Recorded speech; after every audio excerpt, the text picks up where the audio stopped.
我们今天呢，这个合力之力计划非常难得的可以执行，在这个春之基金会、文化部以及文化局的支持之下，然后这也是春之讲堂非常重要的一场讲座。那春之讲堂，也跟大家介绍一下，春之讲堂由春之基金会举办，其实已经非常的久。那它一直以来，它都是去讨论这个最新的这个当代艺术的议题。那其实接下来我们主要的主讲的贵宾包含印尼跟这个韩国的讲者。像印尼跟台湾，它就很像。印尼跟台湾很像的部分是，我们的艺术史几乎都可以以这个团体空间去撰写描绘这个艺术史的这个脉络。春之基金会其实也刚好就是几乎是台湾最早的一个把当代艺术带到台湾的一个空间。那我们今天欢迎大家来到现场，跟大家介绍的有文化部的我们的艺术科的科长朱小丽。文化局的股长周孙慧，谢谢。然后还有我们的计划主持人姚梦莹。姚梦莹她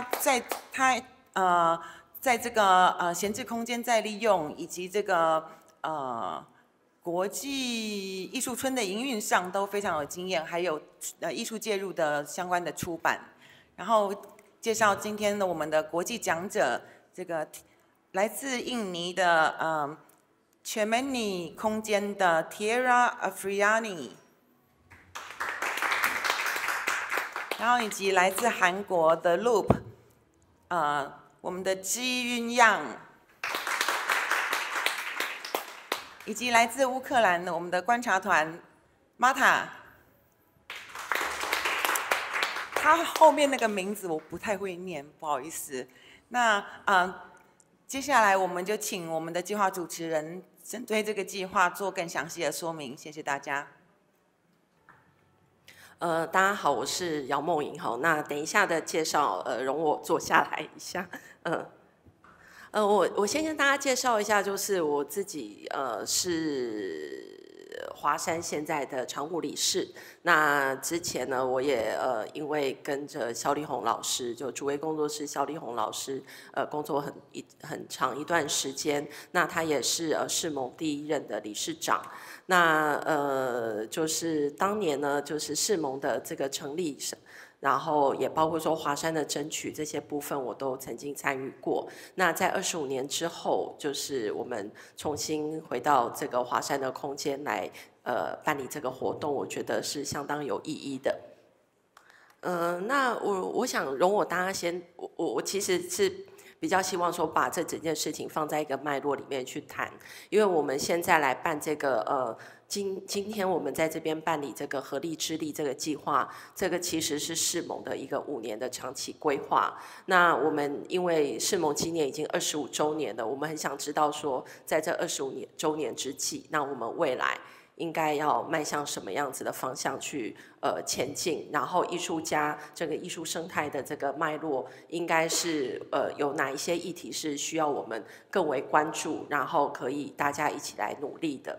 那再回到华山这个部分，是因为世盟当初的成立呢，它其实就是因为艺术家们希望能够争取到可以自由发表的一个在市区的艺术空间，所以呢，当时在1998年，许多的民间团体纷纷成立，那来作为跟政府部门争取对话，然后游说的这样子的一个基础，所以我大概先介绍一下华山。那华山这边，它其实是日治时代的台北酒厂。那后来呢，它在1986年左右呢，它就这个酒厂就迁离台北，因为有一个社会发展上面的一个都市发展上面的变化。那到最后呢，就是在86年一直到97年左右，它其实都一直是一个就是低度使用，然后非常闲置的状况。所以现在我们看到这个照片是甚至是1998年的时候拍的，是1998年的现况。然后在市区里面有一个这样子的黄金的土地，然后结果竟然是被当作停车场。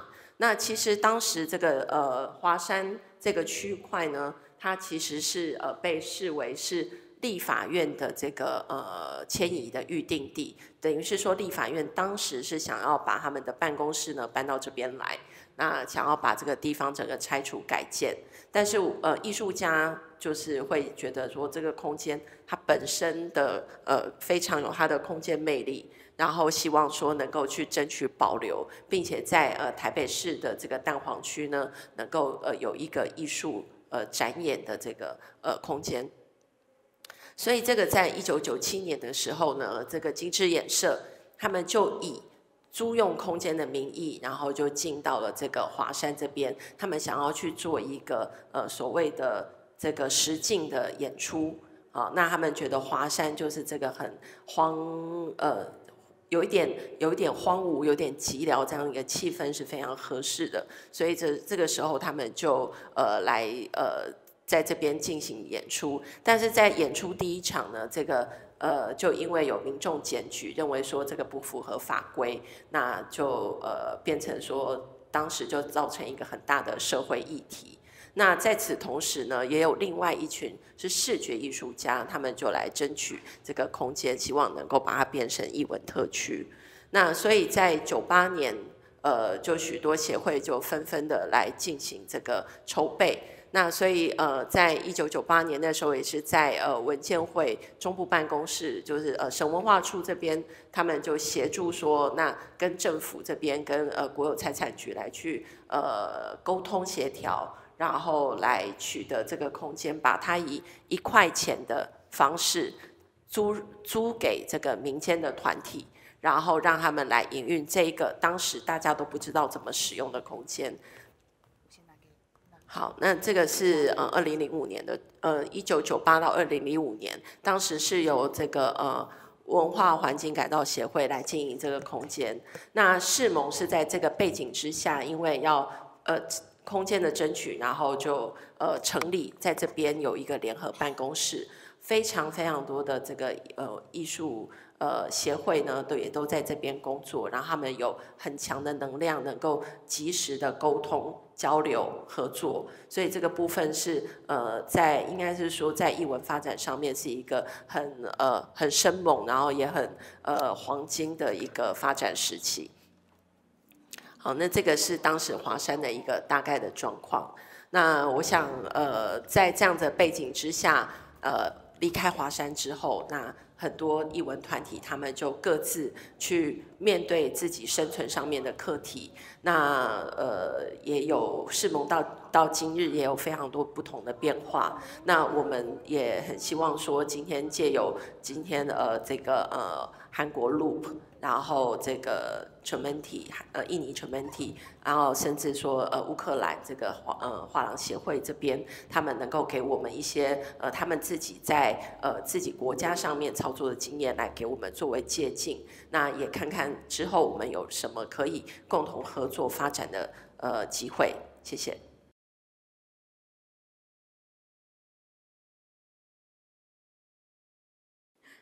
Good morning, honorable guests, distinguished speakers, and fellow participants.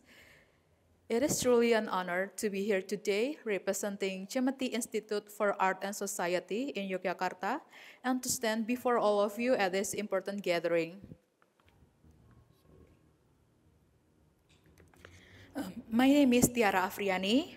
I am an art manager who is currently working as the operational and household manager in Cemeti.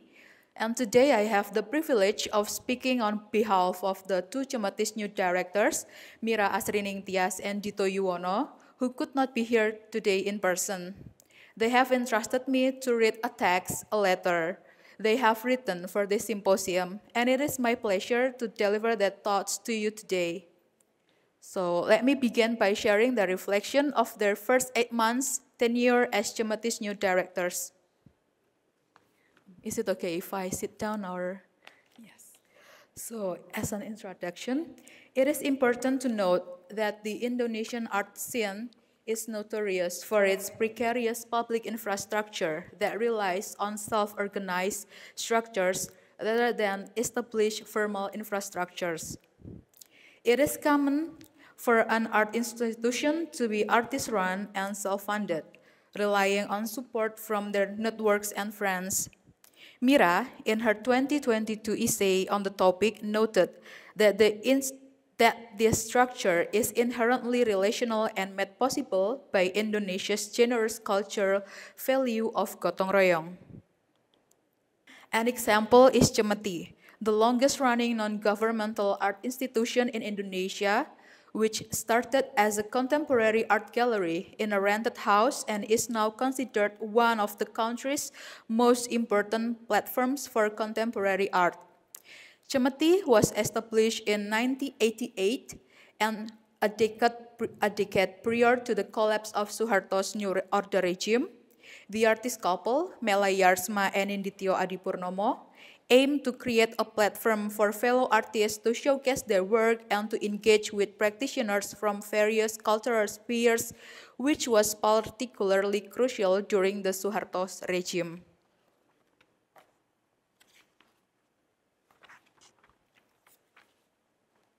The exhibition space of Cemeti was initially a modest 7-meter x 4-meter room, originally serving as a ruang tamu, or a guest room within Mela Yarsma and Inditio Adipurnomo humble abode. Transforming these spaces into exhibition venue was considered a deliberate challenge to the government's control and censorship of artistic activities through state-backed art and cultural establishment.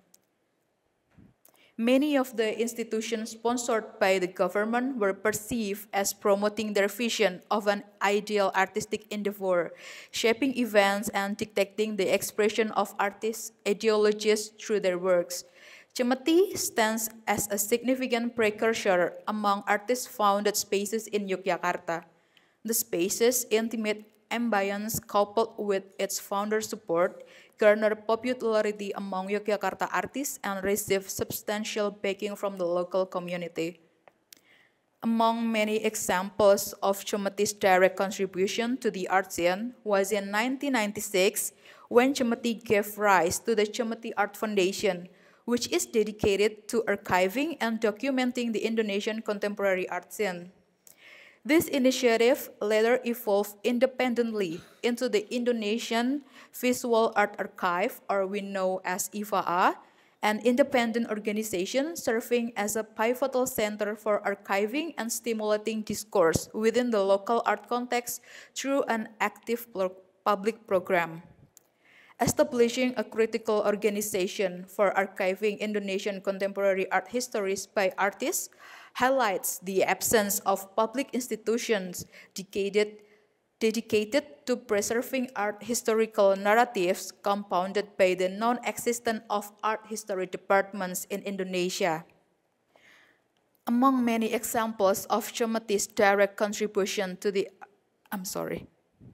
Originally established as an alternative to the conservative government art institution, Cemeti has evolved into one of the more established institutions. A milestone in its 30th year, the founders of Cemeti have entrusted the organization's day-to-day management to a new team, partly to complicate its established position. Over the years, Cemeti has undergone several name changes, evolving from Cemeti from 1988 to 1989 to Cemeti Modern Art Gallery from 1989 to 1994, Cemeti Contemporary Art Gallery from 1994 to 1999, Cemeti Art House from 1999 to 2016, and ultimately, Cemeti Institute for Art and Society from 2016 until present. Operating under its current name, Cemeti Institute for Art and Society, the organization is experimenting with new approaches to engage with diverse constituencies across the city, exploring the varied civic roles a gallery can assume and situating its relevance within a transformed cultural landscape. Recognizing how the Indonesian government under the New Order regime led by Suharto for 32 years from 1966 to 1998 reshaped history to its advantage is crucial. The regime emphasized the military's pivotal role in every aspect of history and suppressed criticism of government policies. During this period, they profoundly impacted the populace, the arts, and freedom of expressions. After 32 years of limited ability to express political views without risk openly, Indonesian artists finally gained their freedom after 1998, and politics became a popular theme in their work. With the transformative power of the fall of Suharto's dictatorship in 1998, censorship waned, leading to the proliferation of civil movements and cultural endeavors. The end of President Suharto regime was a beacon of hope, inspiring many artists to establish their own initiatives or creative spaces, often starting from the intimate and humble setting of their homes. These initiatives were instrumental in reshaping the power structure of the art scene, which was previously dominated by established centers like Jakarta, Bandung, and Yogyakarta, but expanded to other cities. Alternative art spaces emerged in various Indonesian cities, demonstrating that art initiatives can flourish anywhere as long as they remain relevant to the societal context. Groups of young artists began renting residential houses and using them as semi-public spaces to socialize, create, and exhibit their work, hold events, and undertake projects.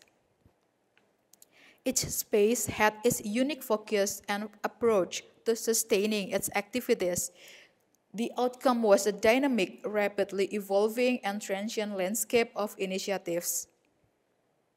A research by Nuraini Juliastuti noted that from 1995 to 2005, the visual art space in Indonesia proliferated to 291 art venues in Jakarta, 278 in Yogyakarta, and 68 in Bandung within the decade of 1995 to 2005. It's including commercial galleries, artist-run initiative, governmental exhibition space, museums, universities, hotels, banks, and malls. Most of these short-lived art initiatives trigger each other and create a snowball effect that shapes the future of the Indonesian art scene. Nuraini maintained, Indonesia was formed from the temporary and the easy to die, easy to live. This sentence successfully captured the zeitgeist and spirits of the post-New Order era and the optimism and dynamic visual art movement. Between the acceleration of life and death of an alternative space. What was left was the engagement of infrastructural development by artists that have flourished in its place. Inherently, as a site of ideas, a physical space can be gone, but the idea of the space lives on within the person and the scene's collective memory.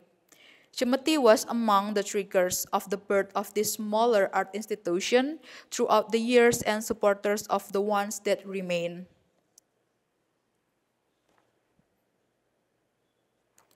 A space for civic movement.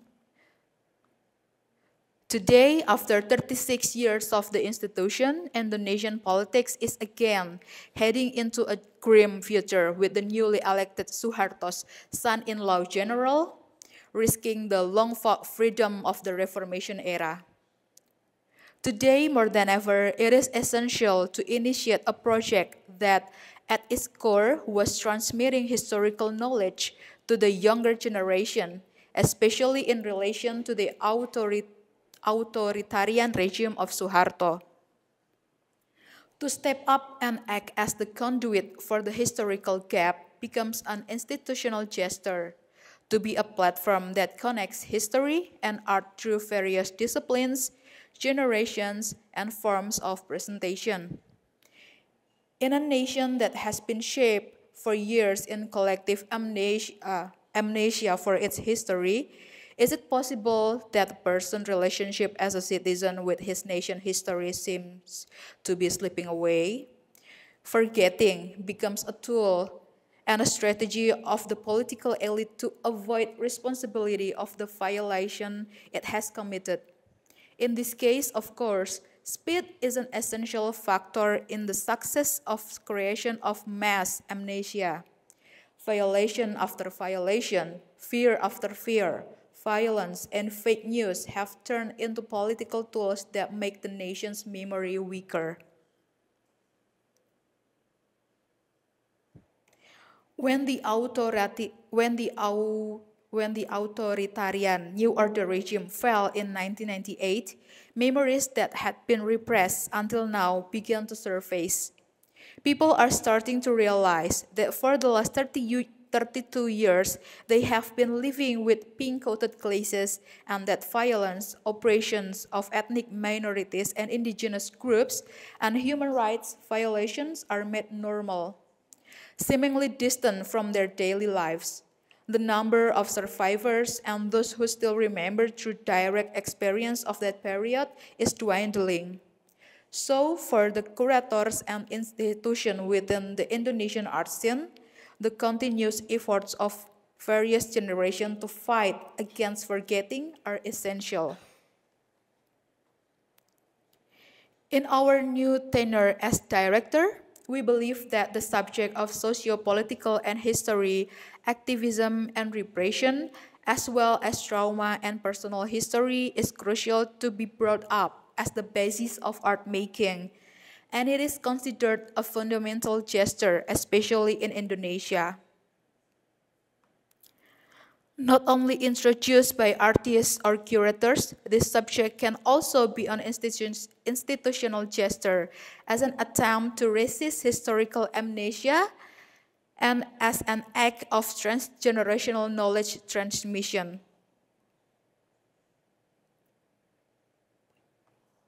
During our directorships, we are also interested in learning about how the changing political power affects institutional and curatorial practice and how the gallery become a site for the civic movement.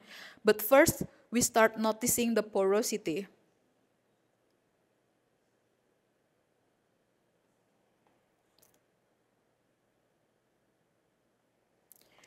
The start of the directorship in February 2000 and 2030 coincided with the acclimatization process that went along with all the senses. We landed straight from the dry and icy winter of Netherlands to the sticky heat of Yogyakarta. When we arrived, Cemeti had just transitioned to a new team too. Just a few days before that, the Indonesian quick count result of the presidential election gave us a glimpse into our near future. The ex-general, tied to a past dictatorship, might win the majority of the election. A week later, during her speech for the transition reception of the old and the new team, Mela Yarsma, the co-founder of Cemeti, remarked about the election and stated, "Be ready. It is going to be an interesting time." After slowly acclimating to all the senses of being in Cemeti, we first noticed the porosity. The team left the front door open wide as soon as they moved in, allowing plenty of light and wind to enter. However, light, wind, occasional rain, the bustling sound of the street, and constant humidity are not the only elements entering the space. In keeping the door open, passerby, tourists, neighbors, and artists can come for a quick chat that often extends to hours of conversation.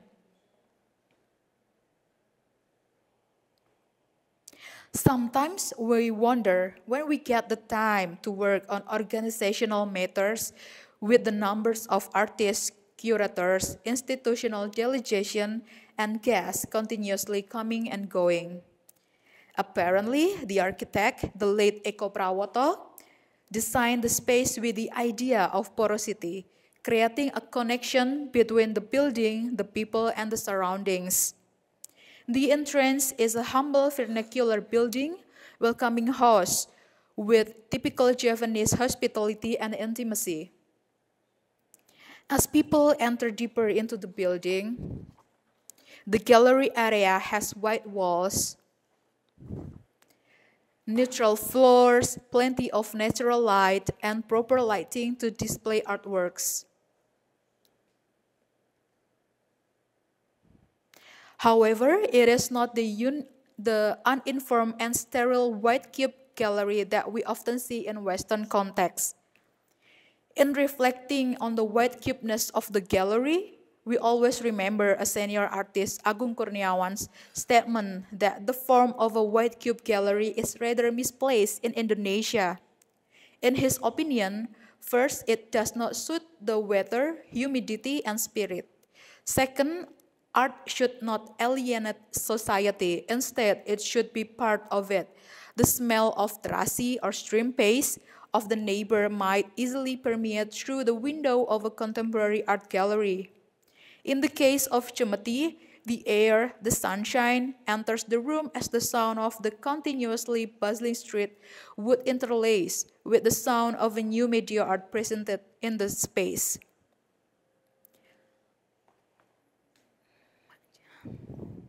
Learning from the statement of Agung and the porosity of the building of Cemeti, we firmly believe that the socio-political and the society shall never be isolated from the discourse of art and artistic practice.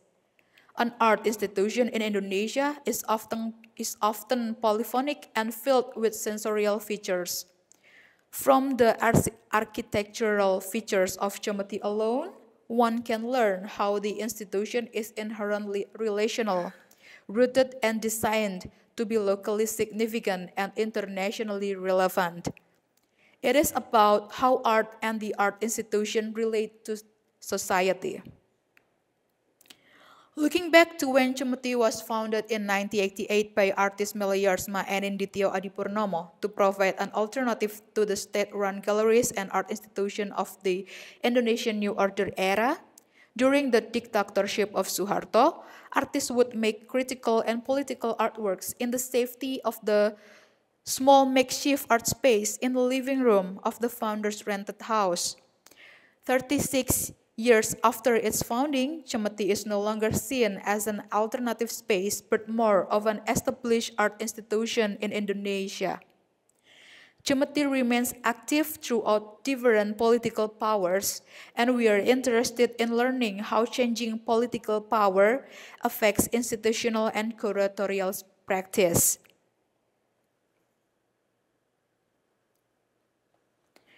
Like many art practitioners in our generation in Indonesia, we were directly and indirectly shaped by the presence of Cemeti with its rigorous programs and exhibitions. In our early career, Mira was one of the young curators in Cemeti Young Curator Forum back in 2013, and Dito, as an artist, held his solo exhibition in Cemeti back in 2017. With an extensive body of work about the site-specific history of Cemeti and the institutional making practice of collectives in Indonesia. Throughout the year, Cemeti has always offered artists and cultural practitioners a platform to develop, present, and practice their work in close collaboration with curators, researchers, activists, writers, performers, and local communities. The program takes shape through exhibitions, workshops, talks, assemblies, publication, long-term research threads, and the annual Artist in Residence program. In this spirit, the new team decided that aside from the regular programming, they will use the stockroom as a project space that opens up the possibility of collaboration and addresses urgent needs of the art and non-art society outside the regular programming. The stockroom that used to be a place where the sales of smaller artworks support the institution as well as the artists now turned into an open space that can be used for curators, artists, or academics to present their work and get connected to the society. Some of the newest programs are Open Studio, a process-based platform for artists to create new work while directly encounter the public and for the public to learn, as well as collaborate with the artistic making process of the artist.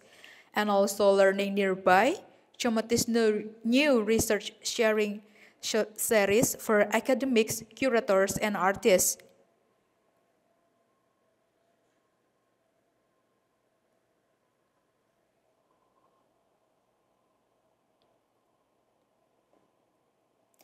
It is a dynamic learning platform that brings scholarly research on art, architecture, social actions, and theories to the public. It provides a forum for continuous learning, fostering the dissemination of expertise among peers and fostering interdisciplinary connections to build a constellation of knowledge. For our new directorship, we devised a roadmap for the programming, a trajectory for the next 5 years in 3 stages. The first stage, borrowing the notion of speaking nearby by Trinh Minh Ha, we propose the idea of learning nearby, a proposition of learning together, learning with and from each other. It begins with the urgency of rethinking ways of learning and the idea of knowledge as a non-singular thing.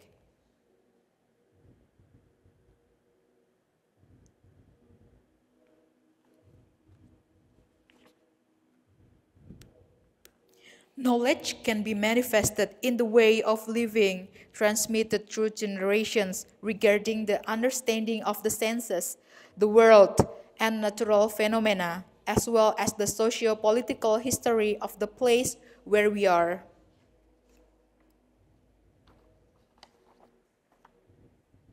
It attempts to see the contemporary as not merely about newness in art, but also in the regenerative and constant recontextualizations of knowledge. In this notion, we believe that the ground where we live and the society we are part of are a constellation of knowledge that is equal, regenerative, and contextual. It is an attempt to set the ground, understand the positionality of where we are standing, the society, in proximity with the daily realities of the institution, and continuously assess our ways of knowing.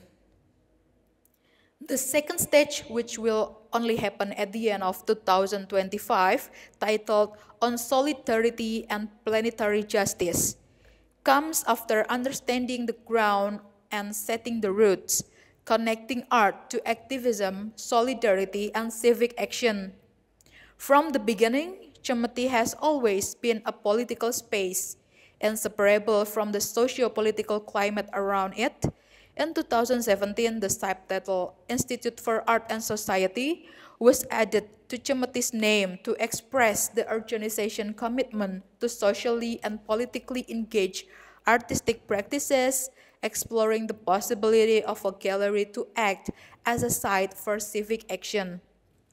It is not just about art, but about what can be done with it. In the second chapter, the programming will be kept relatively open, porous, and responsive to the world around the institution.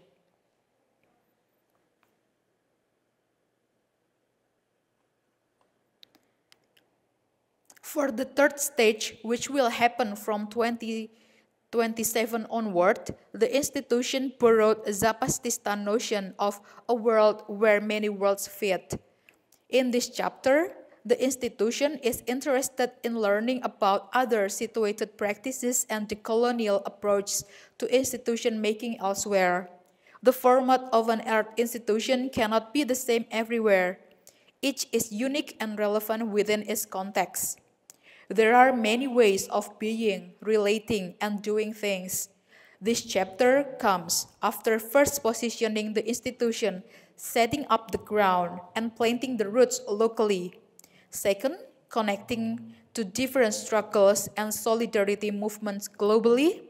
And finally, being part of a world where many worlds fits. It is an attempt to connect different institutions worldwide that, even though sharing the same values, the practices are mainly situated, something that is being referred to as the constellation of friendship. The institution chose to work within the constellation of friendships for friendship's nature of equality, intimacy, and mutual respect. Within this constellation, solidarity and commonality are interconnected through an organic network of art institutions as a place for civic movement and rooted art practitioners. For the next 5 years, we are heading towards a constellation of friendship.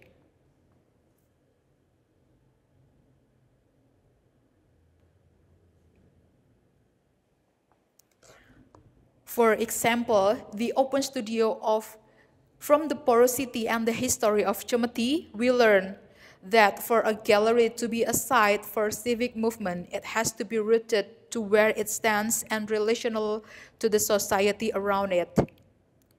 For example, the Open Studio of Nindityo Adipurnomo at the Cemeti Stockroom reflects the artist's urgent need to comment on the nepotism practice shown during the recent presidential election in Indonesia. Two other recent Open Studio programs by Enka Komariah and Wisnu Auri were about how the two artists from different generations understood and remembered the New Order era. The Learning Nearby programs address different issues of colonialism and political turbulence in different contexts. While the first solo exhibition that we held of Ade Darmawan, the founder of the infamous Ruang Rupa, showed his poetic takes on the oppression and extractions happening during the New Order era.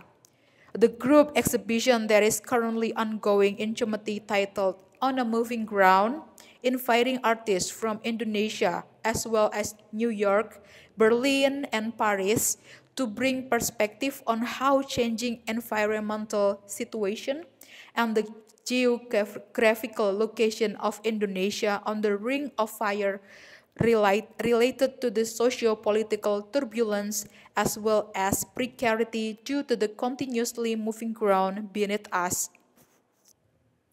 Throughout all programs, Cemeti space remains porous and overflowed with light air visitors and artists who hang out for hours and hours.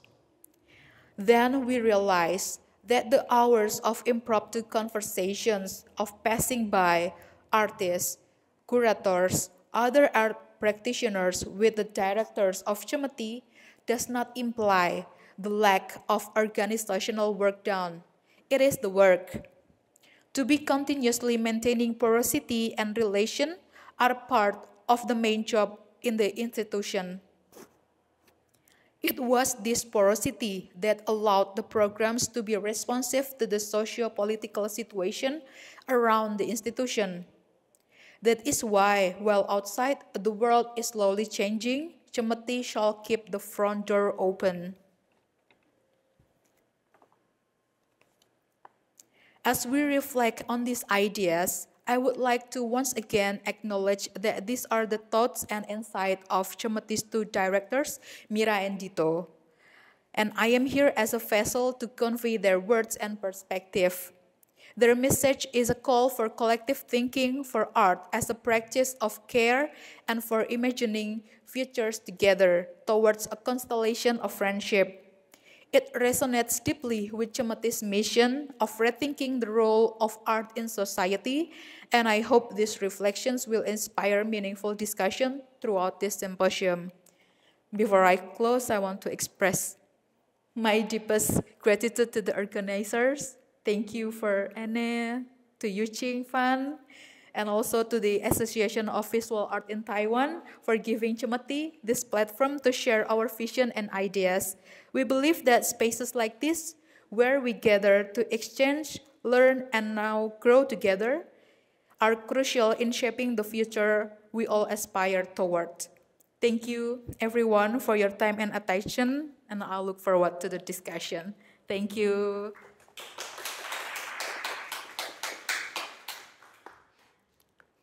我要谢谢那个Tiara 这次给我们带来的分享。那我必须要说 ，Cemeti 真的是一个也可以说是亚洲真的是最早，然后持续最久的一个民间机构。那它1988年成立，一直到现在。那它也曾经获得，就是它其实在印尼这样子的一个算是说公部门资源相当匮乏的一个地方，那也因为这个资源的匮乏，反而能够让它是随时蓄积能量，因为它必须要去面对这个环境上面很多不同的一个挑战。我想说，不管是经营上的，或者是议题上面的，他们都随时有很多不同的刺激，然后让他们能够去迸发他们的想法。那我想不知道刚刚听了那个 Tiara 的演讲，那有什么问题想要借这个机会来跟他请教呢？ So when did you started your 5-year plan? The 5-year plan is already started when the new directors is selected. So it only begins this early of the year. So in March 2024, when the new team came in, replacing the old team. So it's the new directors, Mira Asrening Tias and Tito Yuwono, with two manager, with me as the program, as a operational manager, and one other as a manager program. So it's only 4 of us that replacing the old team and to work on the 5 years plan. So do you have a governmental funding, or how do you fund yourself? It's a good question. So as a non-government organization, we applied to find our self-funding. So currently we have funding from the Mondrian Fund and the Prince Claus Fund, and from that we have the regular residency that is going on at the start of the year. So from March to May, we have the residency from Mondrian Fund. We have the collaboration with the Netherlands artists, one from Netherlands and one from Indonesia. We want to tandem 2 artists in every residency. And outside from that, we also have the private funding. We held an performative art dining. We call the fine art dining. I have the photo, but it's the old presentation, so I cannot show you. So it's a performative dining that we held together to raise funds so that our program can work throughout the year. And this year is our first funding self-rising.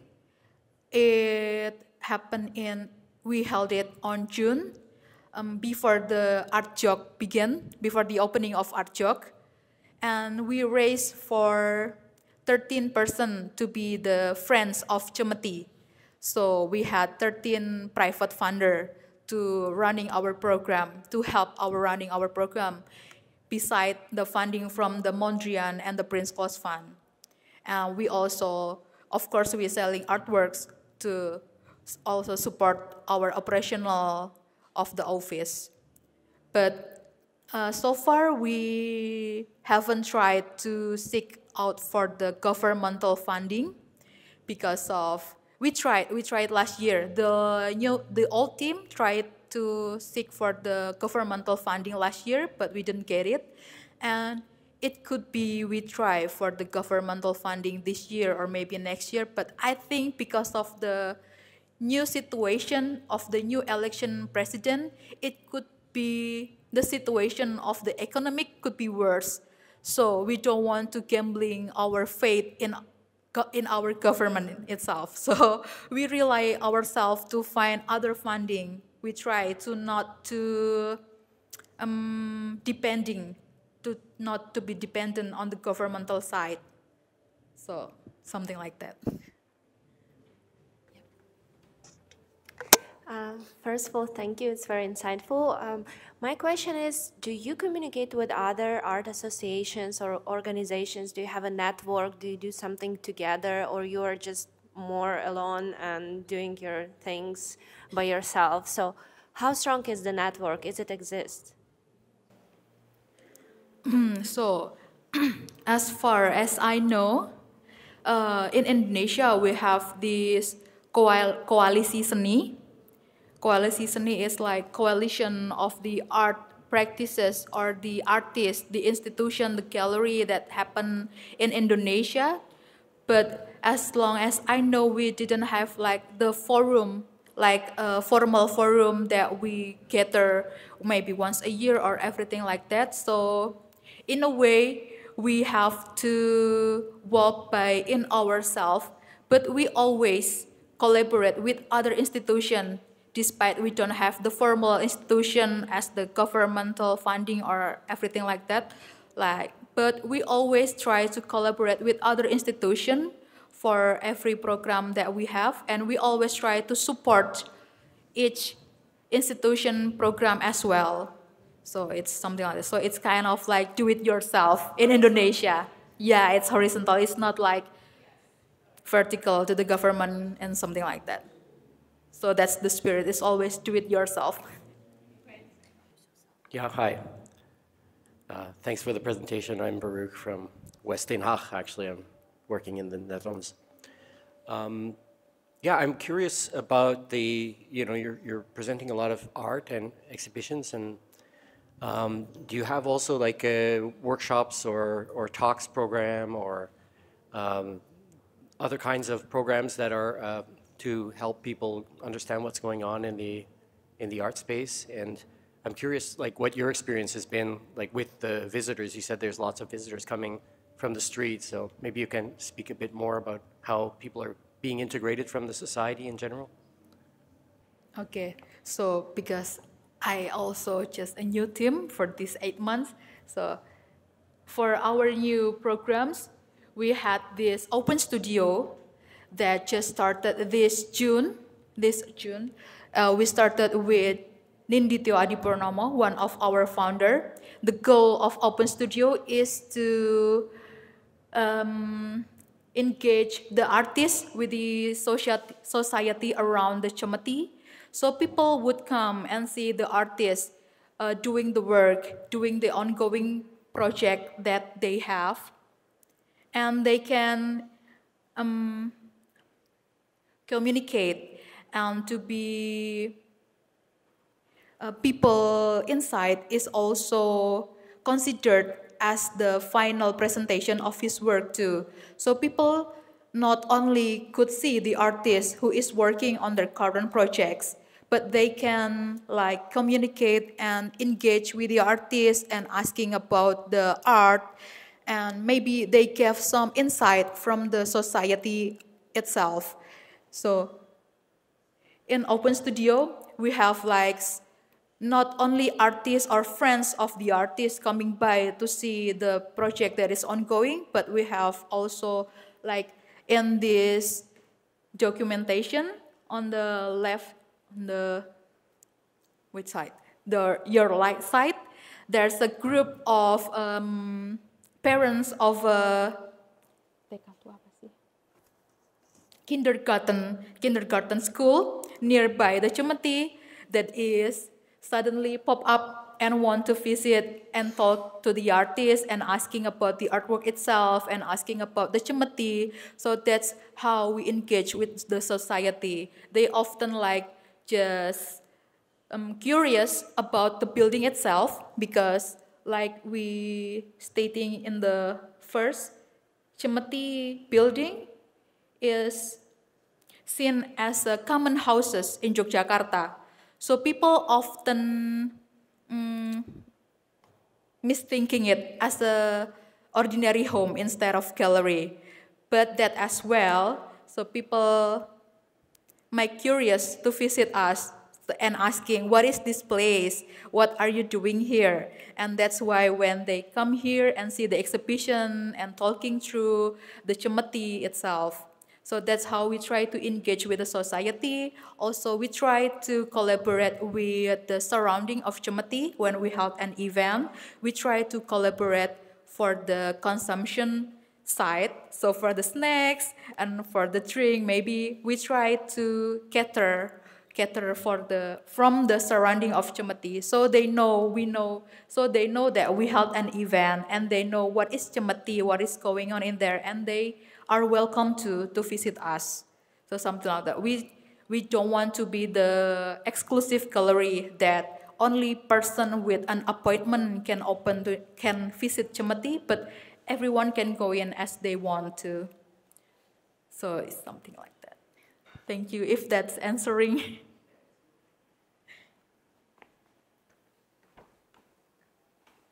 Thank you so much for the presentation. Hello. I'm curious about the international collaboration of Cemeti.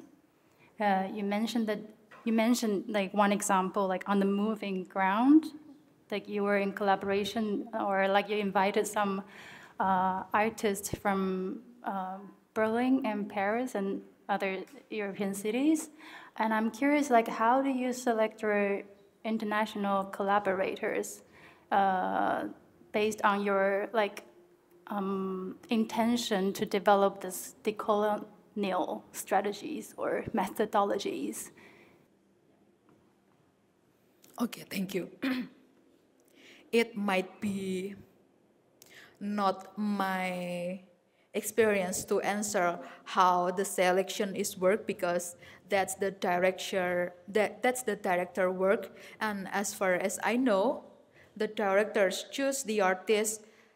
Also, they scanning from the background of the artist, so it's not only like picking up some cat in a bag like that. So they scan the artist back to the constellation of friendship. So usually they scanning through the friends of they know first, and they looking for the artworks they did in the past, or they ask them if they have any ongoing current project, or they knew that most of the artists have a relationship with Indonesia of the project that we are going to show of, or of the project we are currently happen.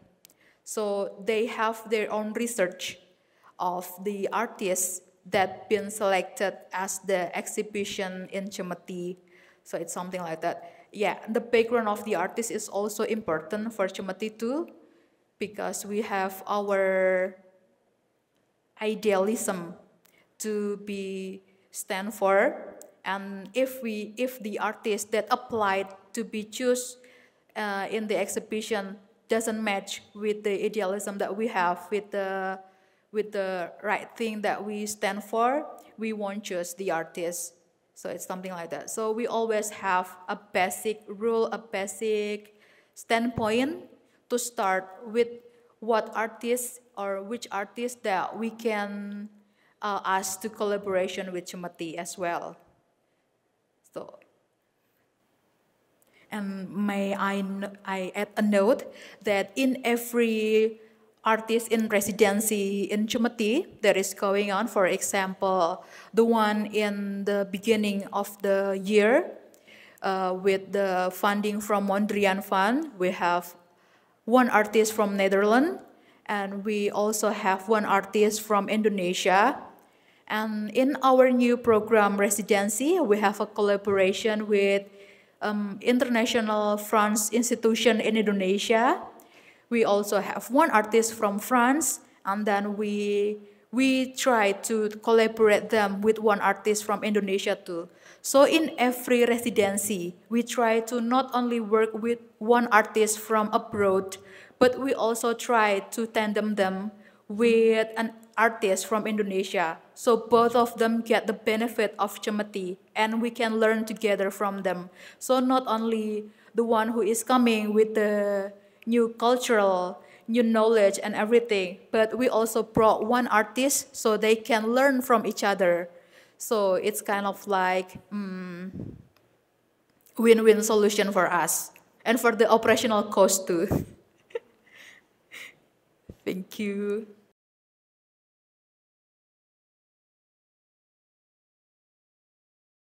Thank you for inviting me, and AVAT, it's my honor to present Loop to the Taiwanese audience.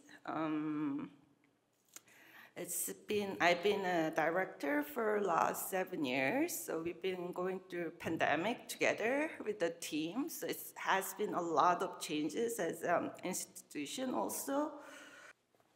So Loop is the first nonprofit art space started in Korea, which was 1999. And what happened in 1999 was the IMF, the economic crisis.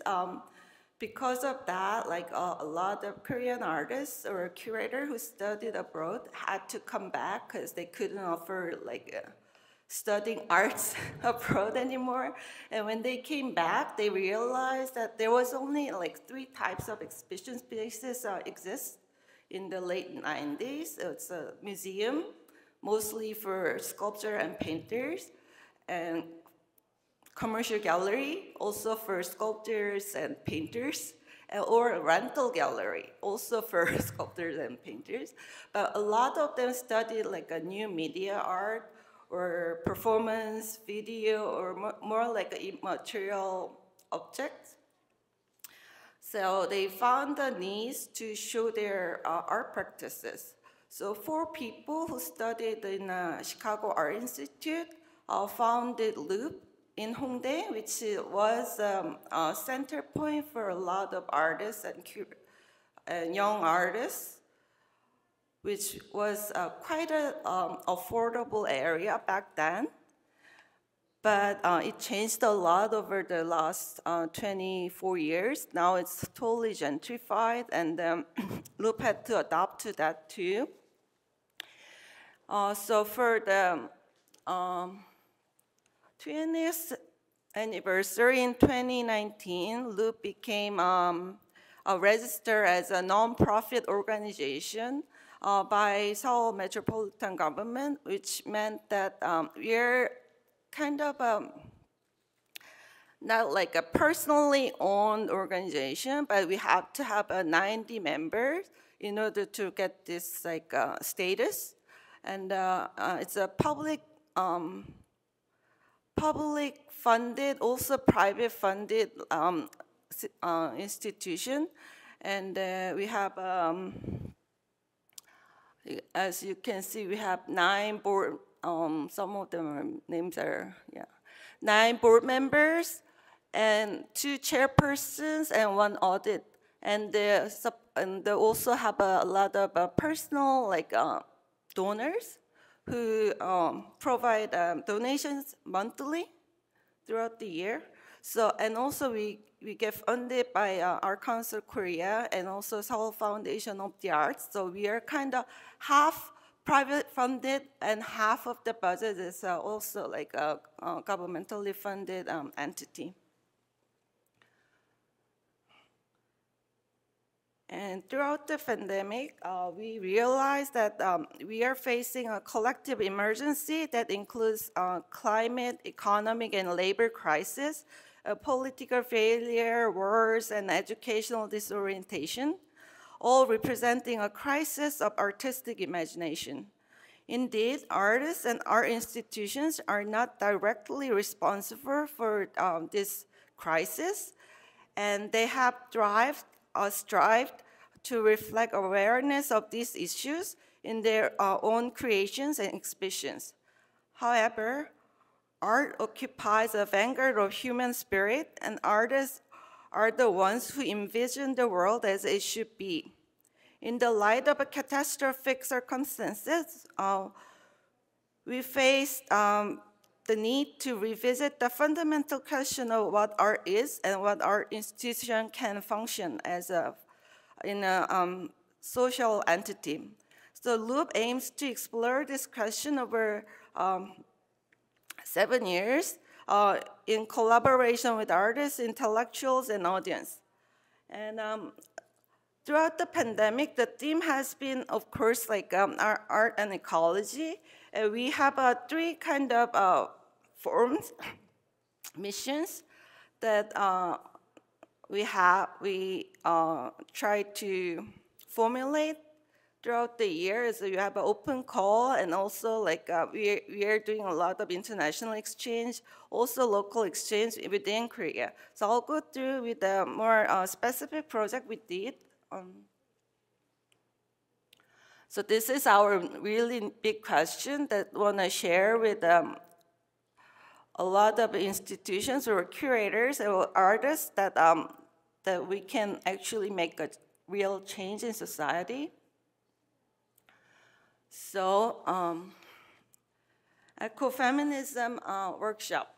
So we talked yesterday that I've seen a lot of community-oriented projects here in Taiwan. So I included some of the ones that we've been doing under our interest of art and ecology. And it's one of them is called Ecofeminism Workshop. It's program designed by German sociologist Maria Mies, and it has 3 stages for the workshop.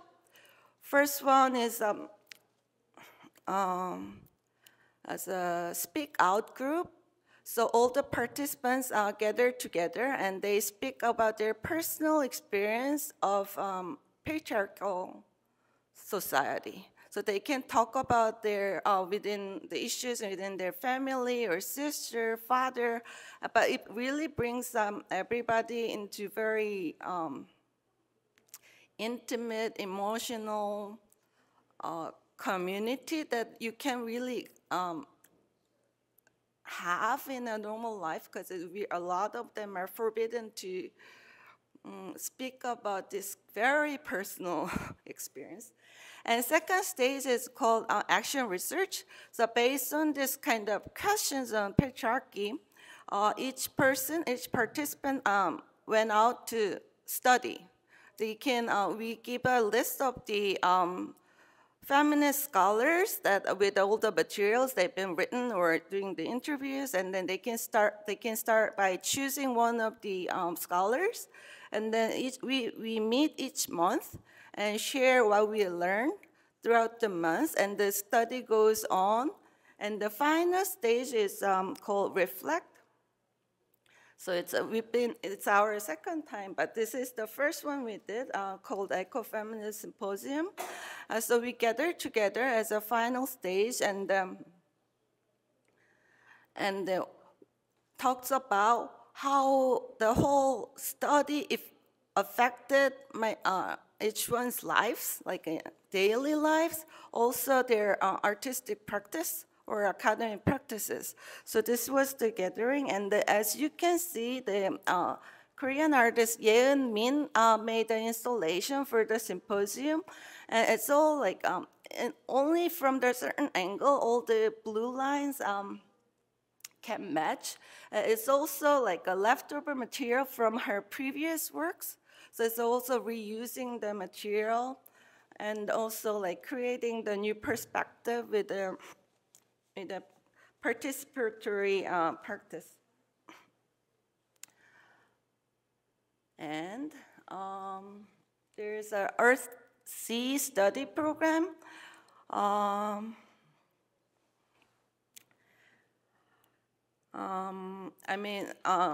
It was in 2022 till 23. We organized a lot of workshops, lectures, screening programs aimed at to share with the publics and also artists. And I can show you. There's like the one on the left corner is I think Im Go-eun. It's a Korean artist based in Netherlands, and she did a lot of research on this like women biologists who were excluded by Western history of biology by the male partners. Most of them are their daughters, wives of the male biologists. So they're like a partner in their studies, but only the male biologists made it to the history, and the women got excluded. And she did a lot of research on this like a hidden or undervalued women scientists, and she gave a talk about that. And also on the right side is she's Wonok Boon. She's an urban farmer, and she works a lot with the women farmers. So, and she talked about kind of women's role in agriculture, that they have, they're the ones who knows to find the good like native seeds. And she was telling us about like how to select the seeds or how to grow the crops. And also, yeah. So it's really about sharing the information or knowledge with the people who are curious or who are sharing the same questions on the climate change and how it can be within the art institution's activity. That's what we've been exploring for the last 5 to 7 years. And as I said, like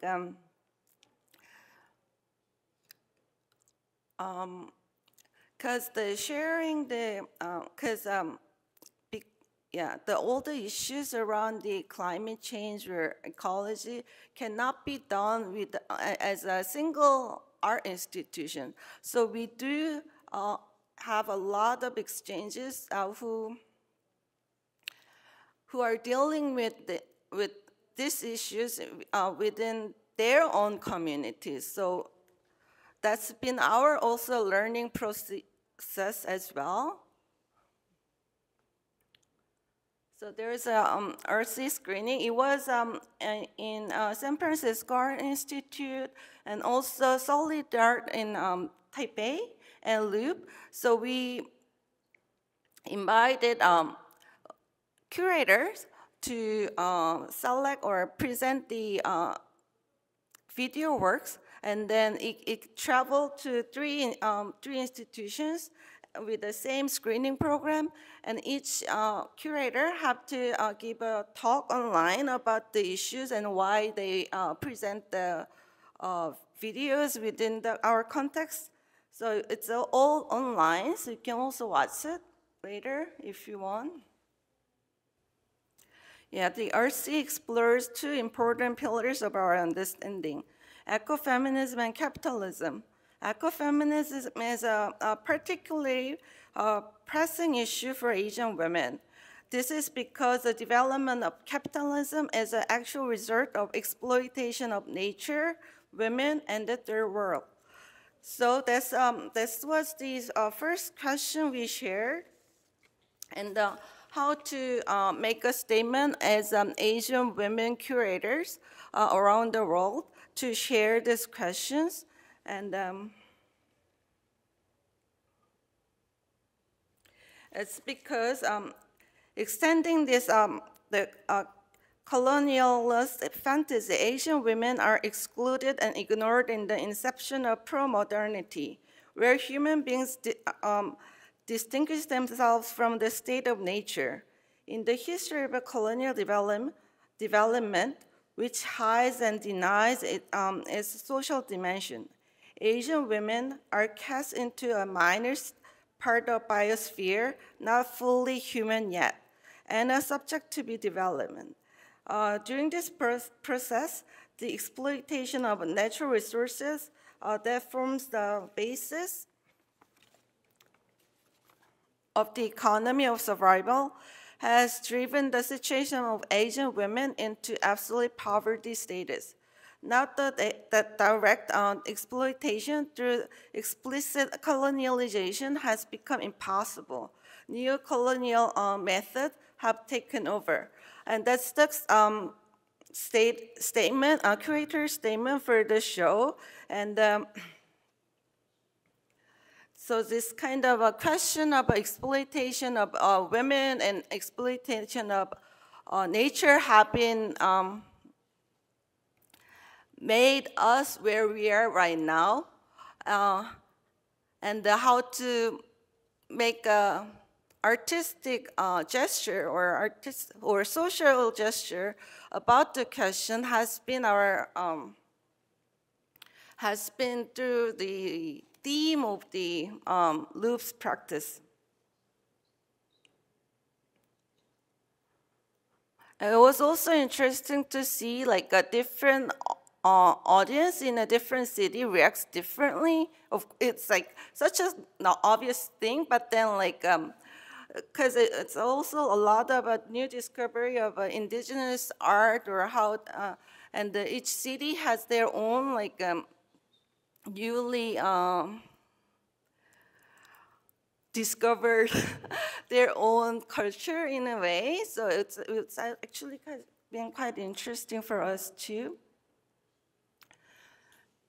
And there's a Hex Facts Sex exhibition at the Western Hague. We invited, Western Hague is the art institution in the Netherlands, and its venue used to be a former US embassy, and it's really in the city center. And we invited 8 Korean women artists from the 60s till now to show like how Korean women artists strive to make their own achievement and in a different time period. So we were showing Teresa Hakkyung Cha's work from the 70s or 60s, who till like Eunse Lee, she paints this Korean women in their late 20s or early 30s, and that within this very misogyny society that they have to experience in a daily practice.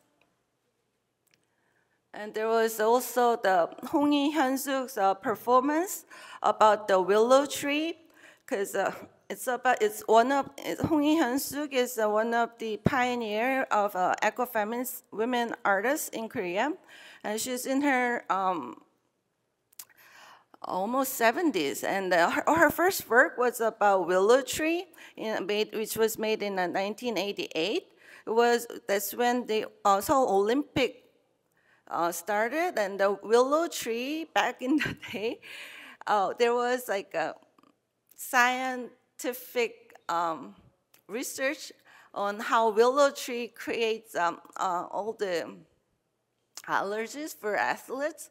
So Korean government decided to get rid of all the willow tree for the Olympic. But then there's like willow tree that because she was pregnant with the second son, and she had this like very affectionate relationship with the special willow tree.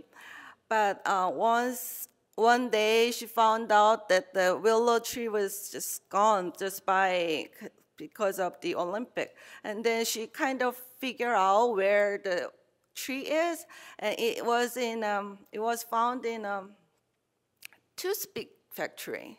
So the willow tree was about to be toothpicked, and which will create more allergies if you think about it.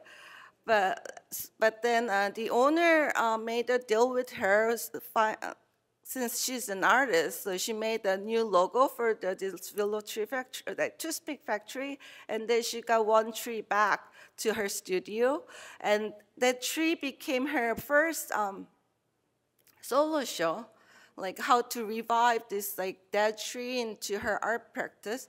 And then like recently, 35 years ago, later, the willow is back near Hangang, by the river. So she was like, because the seeds has been flying around for the last 35 years to finally make a reborn. And the whole video is about this, like a willow, this piece is called Willow is Back, and this how the nature can have its own power to re-survive, and how humans have been mistreated, the trees or air or water. So that was the performance was about. And there was a talks. There's a Haeun's piece, Kwon Haeun's VR piece in the back. It's about women, Korean women during the Japanese occupation, and there was so much news about this kind of new girl, like all the criticism, how new girls only loves money and only want to show their watch. And also, so she found all these news clips about like all these like misogyny news clips, and then made a whole VR piece to experience the Seoul in the 1920s with the VR. And that's a Jia Chang's work.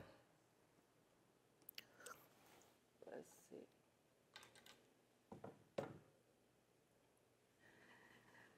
Also, this is called Hidden Lost Tracing Sound. We work with Peter Gahn, who's a German composer, who recorded a lot of historical like architecture from Nazi Germany.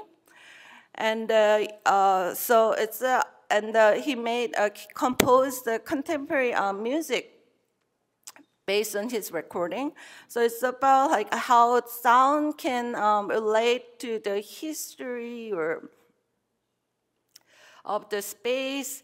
And he also invited the Korean 5 Korean composers also to the series of concerts based on his very own interest of the new way of composing the new sound. And also this kind of a gathering of with the concerts or musicians, performers, or very diverse like culture actors have been part of Loop's community. And there is also another project with the Western Hog in 2022. And the right-hand side is Ha Chaeyeon's work. She's been living in Europe since 1983.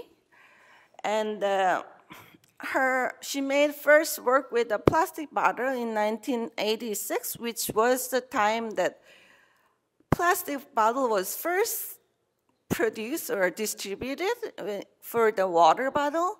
And people knew that plastic would be bad for the environment, but then but it's just like, they knew it from the beginning. That's why when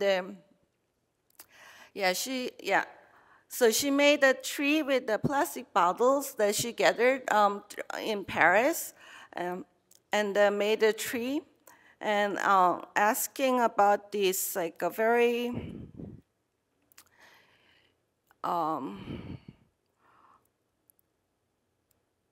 what's the word, like kind of irresponsible gesture of the market. And the other one is work by Byung-Jun Kwon. He's making this kind of robots dancing or like begging or praying or singing. You know, robots has the purpose, the basic purpose of a robot is to produce products instead of human producing the product. You know, that's the basic rule. But like his robots is very lethargic and not processing anything or not producing anything. And we get to see like a robot like singing this very sad songs about the life, and because he made the work because Korean government is really all about this 5G internet, the first 5G, and also this kind of first very forceful idea of fourth industrial revolution, and all these propagandas have been also soaked up by artist community as well. So no one is actually questioning what's really, if the first industrial revolution is even real, which is not. And but he is actually asking the human-machine relationship, also like this kind of production just profit through with his like very sad dancing robots. And this is the top. Another thing we did was also, it was a Sisters We Grow. It was a show, collaborate with the San Francisco Art Institute, the Art Commission Gallery, and it was during the pandemic, and we want to question like how agriculture has shifted within the neoliberal system. So we can go to the, so this is Eunbi. She made a compost with the visitors. This is like the black one in the middle is a compost machine that so visitor gets to turn the compost throughout the exhibition, and then we get to share the compost in the end. This is a San Francisco version. So we had the same artist and with a different, and we have same artists with a different works from each artist. So curator make their own version of these two with a similar interest or share interest or share knowledge. That was the whole concept. And there's a local solidarity. We've been doing a lot of local exchange program with the locals too. But this was, it's called Refuge. One of the ones is more a public art project we did. It's called Refugia. You know, Refugia, it means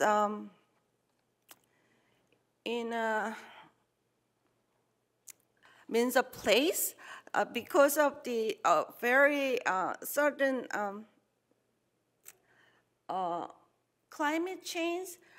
Some kind of place has very few species of plants and animals left, and that place is called Refugium. And we took this phrase and to, because we will be soon. There will be a lot of refugiums on Earth because of our conditions. And we invited 11 women artists to show their piece. So we collaborate with the Seoul Traffic Broadcasting Company. So it was the radio is their main medium, because you know the taxi driver or bus driver play it on their radio all the time, but they also have this like monitors in the subway stations, and also their YouTube channel were very popular back then. So during the commercial, when they play commercials on radio, they have no right to play on YouTube channel, because so we play in between their commercial time, our pieces, and these are like the public's response to the works. And it's quite interesting to see how open people are to the work, because it's not it's a sound artworks, and it can be quite abstract or different from whatever people are listening, but then like their remarks were quite positive, and yeah. So I realized that like me as a curator, maybe I'm the one who's very close-minded than the actual audiences. That there was quite an interesting experience to see. Yeah, it's like 6.2 thousand people were looking at the work at once, and because it was very, yeah, and their comments were like quite, yeah, interesting. And let me see.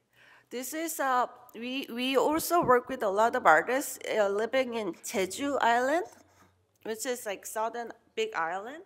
And this is Yui Ryu's exhibition.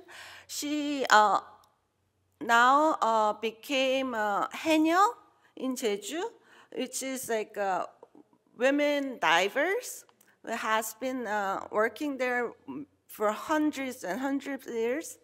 And it's her relationship with this like Haenyeo community, who most of them are in their 80s, and how she got included sometimes, but also excluded a lot of times, and also her personal experience of learning how to swim.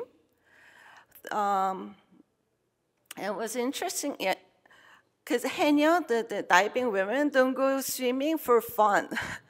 You know, it's their survival mechanics, but like, and the whole way of approaching swimming was so different from like how she grew up as and going to swim. So it's also about, and also had, this is the 불턱, she made this 불턱, that's the kind of place that the Haenyeo changed their clothes and the brass. And we had feminist writing workshops or reading workshop within this 불턱 in a space. And this is another artist based in Jeju, Dasil. He's a farmer and artist. So he farms aronia and berries as a farmer, and then he grew weeds as artist. You know, weeds and the crops are the two opposite things that you cannot have as a farmer. You cannot grow weeds as a farmer because it will affect your crops. So, but then that's his artistic approach, and he's been doing a lot of trees or weeds that he had to, how to cultivate them and make all these diaries, things like that. And there's a Loops open call. We have an open call every year for artists and also for independent curators. So they're also, yeah, it's open for everybody and all age, all like genres. And we try to be more as democratic as possible, but it's also our learning process that what artists are interested every year or what curators are interested every year. And every year, surprising enough, that they share, from all over the world, they share some kind of interest. During the pandemic, it was about a lot. We have a lot of applications on somatic experience because people were lacking touching each other, or so each year. So it's also me as a curator to learn about what is really going on with the art practices at every year. And this is the current show, Hije Kim, this will be closed today. It's about making alternative families. It made a trilogy, and the trilogy is, yeah. So I'll go, yeah, this is our selected a show for the independent curator. It's Jan Krutzenberg. It's his first show. He's actually a professor in German language in Korea, but he's been studying pansori, which is a traditional Korean singing concert or communal experience, and based on his, and he also wrote a PhD on pansori as well. So it's based on his research, like we did a series of concerts, performance, and also exhibitions. And I'll show you with 2 upcoming projects. This show, Rolling Eyes, will be opening next Wednesday. Last 20 years in Seoul, there have been a lot of media facade around Seoul. And there also have been a lot of cliched artworks that has been featured on all this media facade. But like there was such a lack of critical discussions about why it has to be that way, you know? And it's also such a good opportunity for people to experience the digital art. But like, but it became such a, because it's a very public, it's always placed in a very public space, so there are a lot of censorship going on. And because of all this also bureaucratic procedure make all the works quite dull in a way. So it's a proposal for media facade. So it's actually, we will install 19-meter LED panel in the exhibition space and then show what could be possible. And I want to show one of the works, and it's all, because it's a 19-meter, it's a very unique size of dimension, that we commissioned our 8 artist team to make the new work. I can show a very glimpse of one of the works.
So you get the idea of the, I mean, if this kind of work as shown at the public LED panel, it will be very controversial, but then if it's within the art practice, also we want to make quite radical like suggestions that what can be shared. So this is gonna be, yeah, our next show. cannot do the full screen. And one of our last show of the year is called Elsie and Marshall. This year is Seoul 60th anniversary of Seoul, Korea and Canada diplomatic year. And it's about, the show is about Marshall McLuhan, who's a very known Canadian scholar, and also it's about his mother, called Elsie McLuhan. Elsie, there have been a new discovery or new research about his mother, Elsie, as a single professional artist or performers.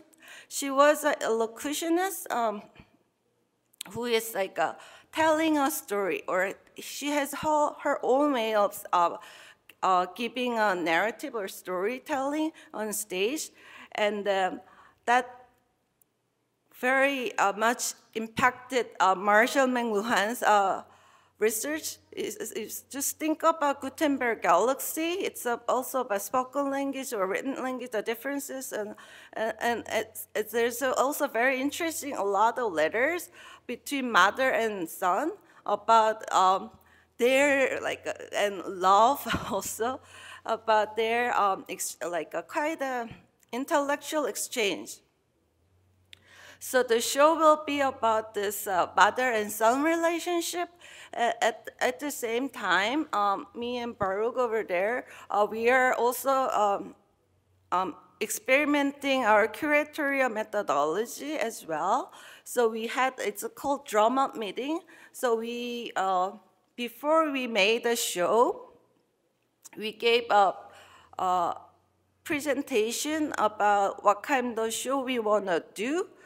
And we asked artists to make a proposal for if they're interested to participate in a show. And then it was quite a lot of interest, actually. And each artist presented their own idea, reflecting on what we said, or what we were interested. And then we selected 3 art projects. And we're commissioning the new production of the show, which will be part of the show. So and it's also really like close relationship between artists and curator through this commissioning process. So it's not like letting artists to do whatever they want to do, or we just choose what artists produce. It's more about like co-working for the shared experience, and make the show together with them as a kind of creative procedure. So I think, yeah, I mean, I have other material, but then I think I should end my presentation here. I'm also curious what you are thinking of my presentation or loop. And thank you again for inviting me. It's been quite an interesting discovery yesterday in Taipei. Thank you. 谢谢 Ji Yoon 刚刚给我们的分享哈。那我也想要请把这个机会开放给现场的观众，就如果你们对 Ji Yoon 这边有任何的一个想要多了解一下 Loop 他们的运作，那可以发问。Thank you for the presentation. I have a short question about the topics you usually work with. So as I understood, it's 2 topics, generally it's feminism and environmental issues. Was it from the beginning of the founding, like 24 years, right? That's a long time. So from the beginning, you kind of was interested in those 2 topics, or you evolved to be engaged in those 2 topics? Thank you. Thank you. It's an interesting question because Loop is called alternative space. So my question always start like alternative to what? And when Loop started, it's alternative space to museums. So within art circles, alternative space to commercial galleries. So that was the beginning. For up until I took the directorship, and when I started, also pandemic started. And all this kind of research on what's really going on was started to as a big question for me as a curator.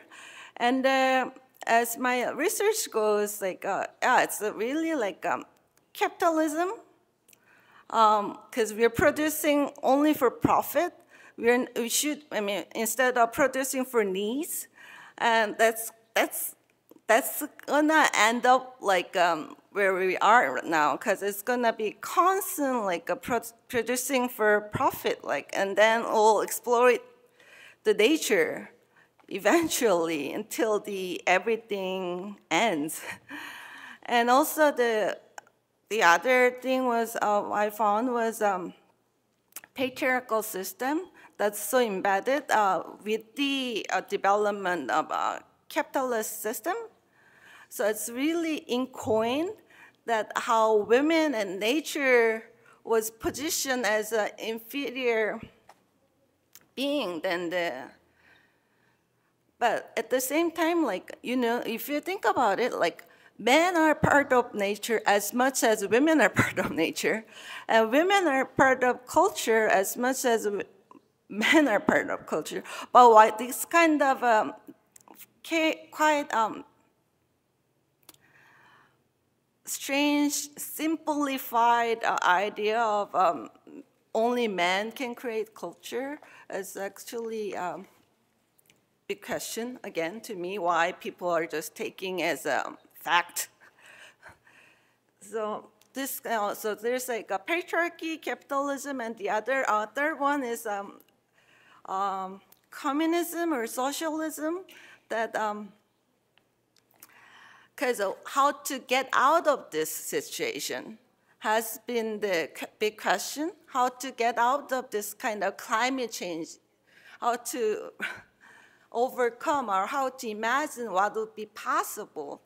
But like I think that share like a lot of fear between Korea and Taiwan, because we have China and North Korea who's claiming, which is claiming that they're the communist system.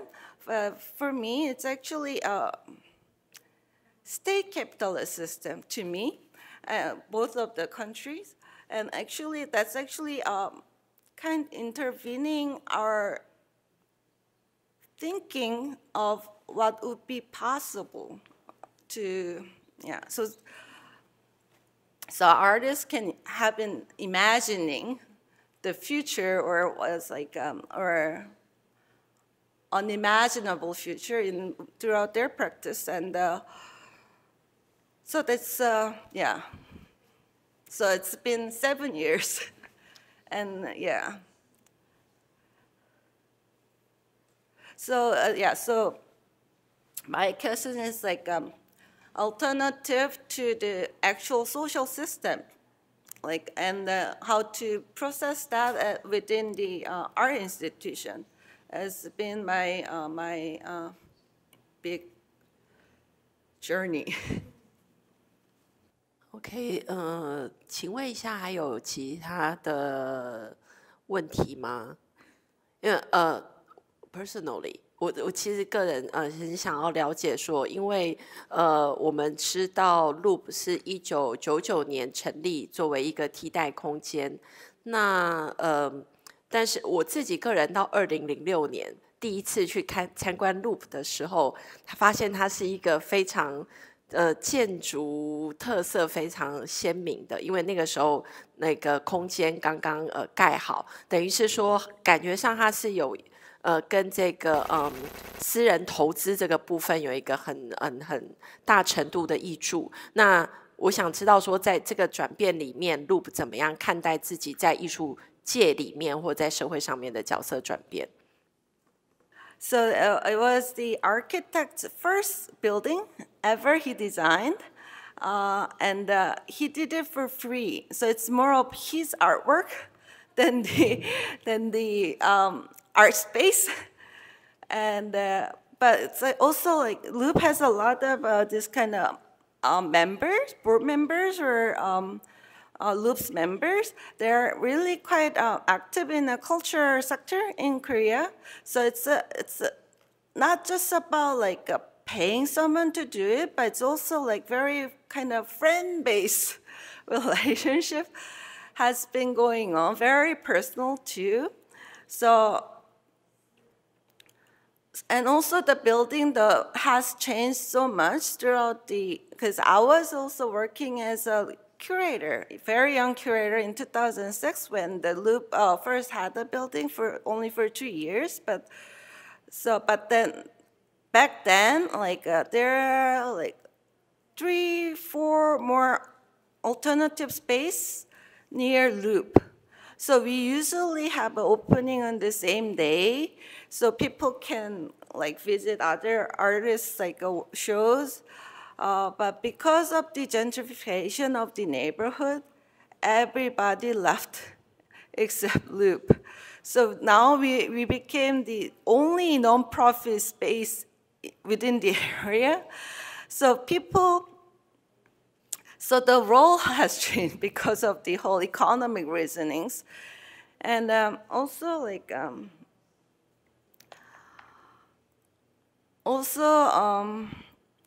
it's a 24-year-old institution, so it's not young anymore.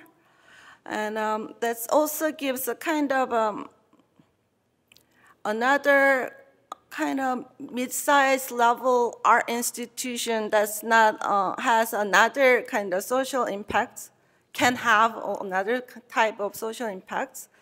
And also like it can be, I mean, I'm showing you all this like exchanging program that what Loop has been doing. It can be the meeting place internationally and locally to share this new role of art within this quite catastrophic type of human. Yeah. Thanks for the presentation. So could you say a bit more like about how the art scene has changed, like the independent art scene, or like the art scene has changed in Seoul, and like what you see Loop's changing position is with regard to that, and like looking towards the future? There have been a lot of younger art spaces opened and closed in Seoul, and they haven't, sadly enough, like a lot of spaces haven't managed to survive because in the very neoliberal system that you have to really thrive to survive. We've been talking about it in yesterday that because I was quite interested, like Taipei still has the very communal communities, very old communities. But while I found Seoul, all the communities have been pushed out and had to shut down. So also, on the other hand, there's like freeze in Seoul, which is very commercialized, nothing to do with the very independent or non-commercial artists who are actually the majority number of the art scene. But it seems like it gives a lot of depression for the younger curators and artists who should value their work more than they think they are, but like because all this media attention only on the market have created a really like kind of depression period for everybody else. So it is a challenge, but like so that's why I wanna say the words like ecofeminism or anti-capitalism or socialism that all the other a bit younger institution fear to say because they might lose their funding opportunity or someone has to say it. Everybody cannot be just shut up about the whole situation. So that's why I kind of intentionally put these words to make everybody uncomfortable, but then also let other people can say it too. So that's I don't know if I answer you correctly, but like that's what we've been doing, like meeting people who are sharing the same question, but then they cannot do it alone. Yes.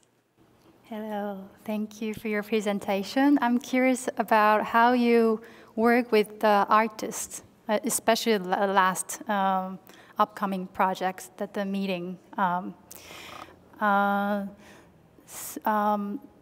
So like, how do you follow up some like artists that have captured your interests, and what kind of conversations do you have during the art making process, and what kind of resources do you put together for the process as well? We have an open call every year, and as we get 150 or 200 portfolios per year, and we select one or two, so it's really competitive. But then, like the current show, Hije, she's been applying for Louvre for 5 years.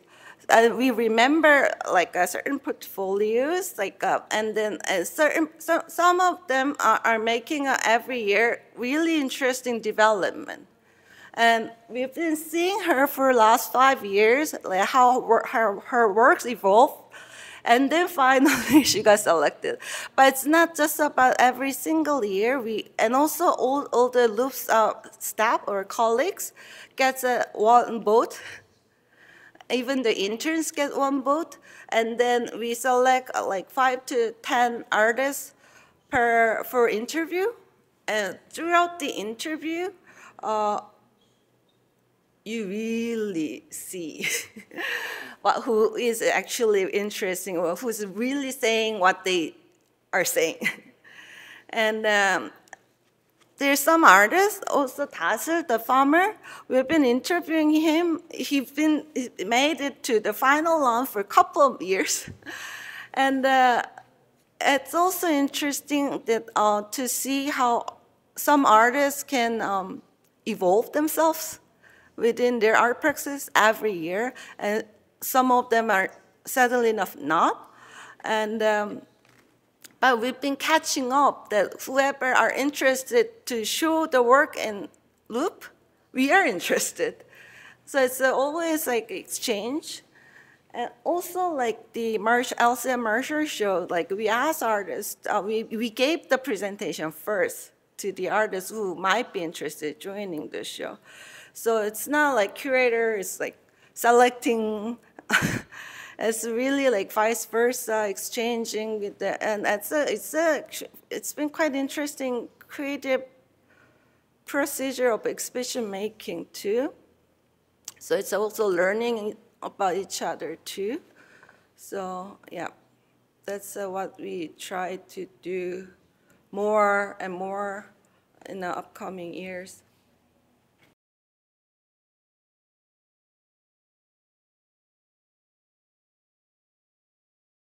大家好，我是世盟理事长何梦娟。然后我自己本身是艺术家。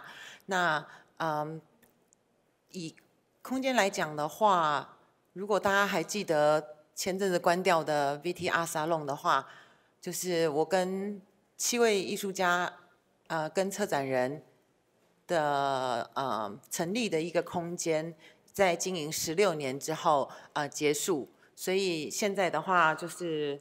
除了创作之外，就是在世盟的工作这样。那世盟它成立于1999年，然后它目前的话是应该是全台湾最大的视觉艺术的团体。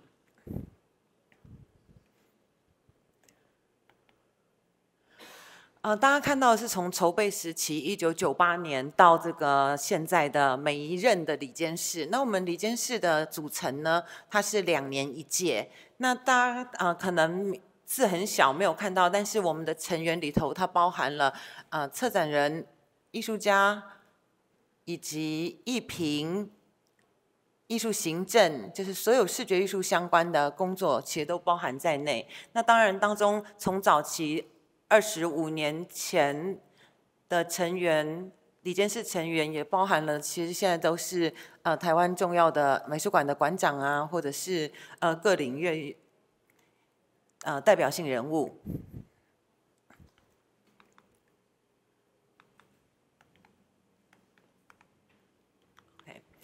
那我稍微要提到的是台湾环境的一个背景，它其实目前是相当不一样的状态，就是台湾其实跟其他国家比起来，我们的确是有较多的补助的系统的支持，但是它来自于的背景就是台湾的艺术市场并没有想象中的好，那在销售上其实他们比较没有能够去维持艺术家的生存，所以它连带产生的一个恶性循环在于，艺术家如果他没有收入的话，他周边的专业的相关产业，包含艺术行政、艺评、布展啊、装裱啊、灯光技术这样的人员，其实也都逐渐都会消失。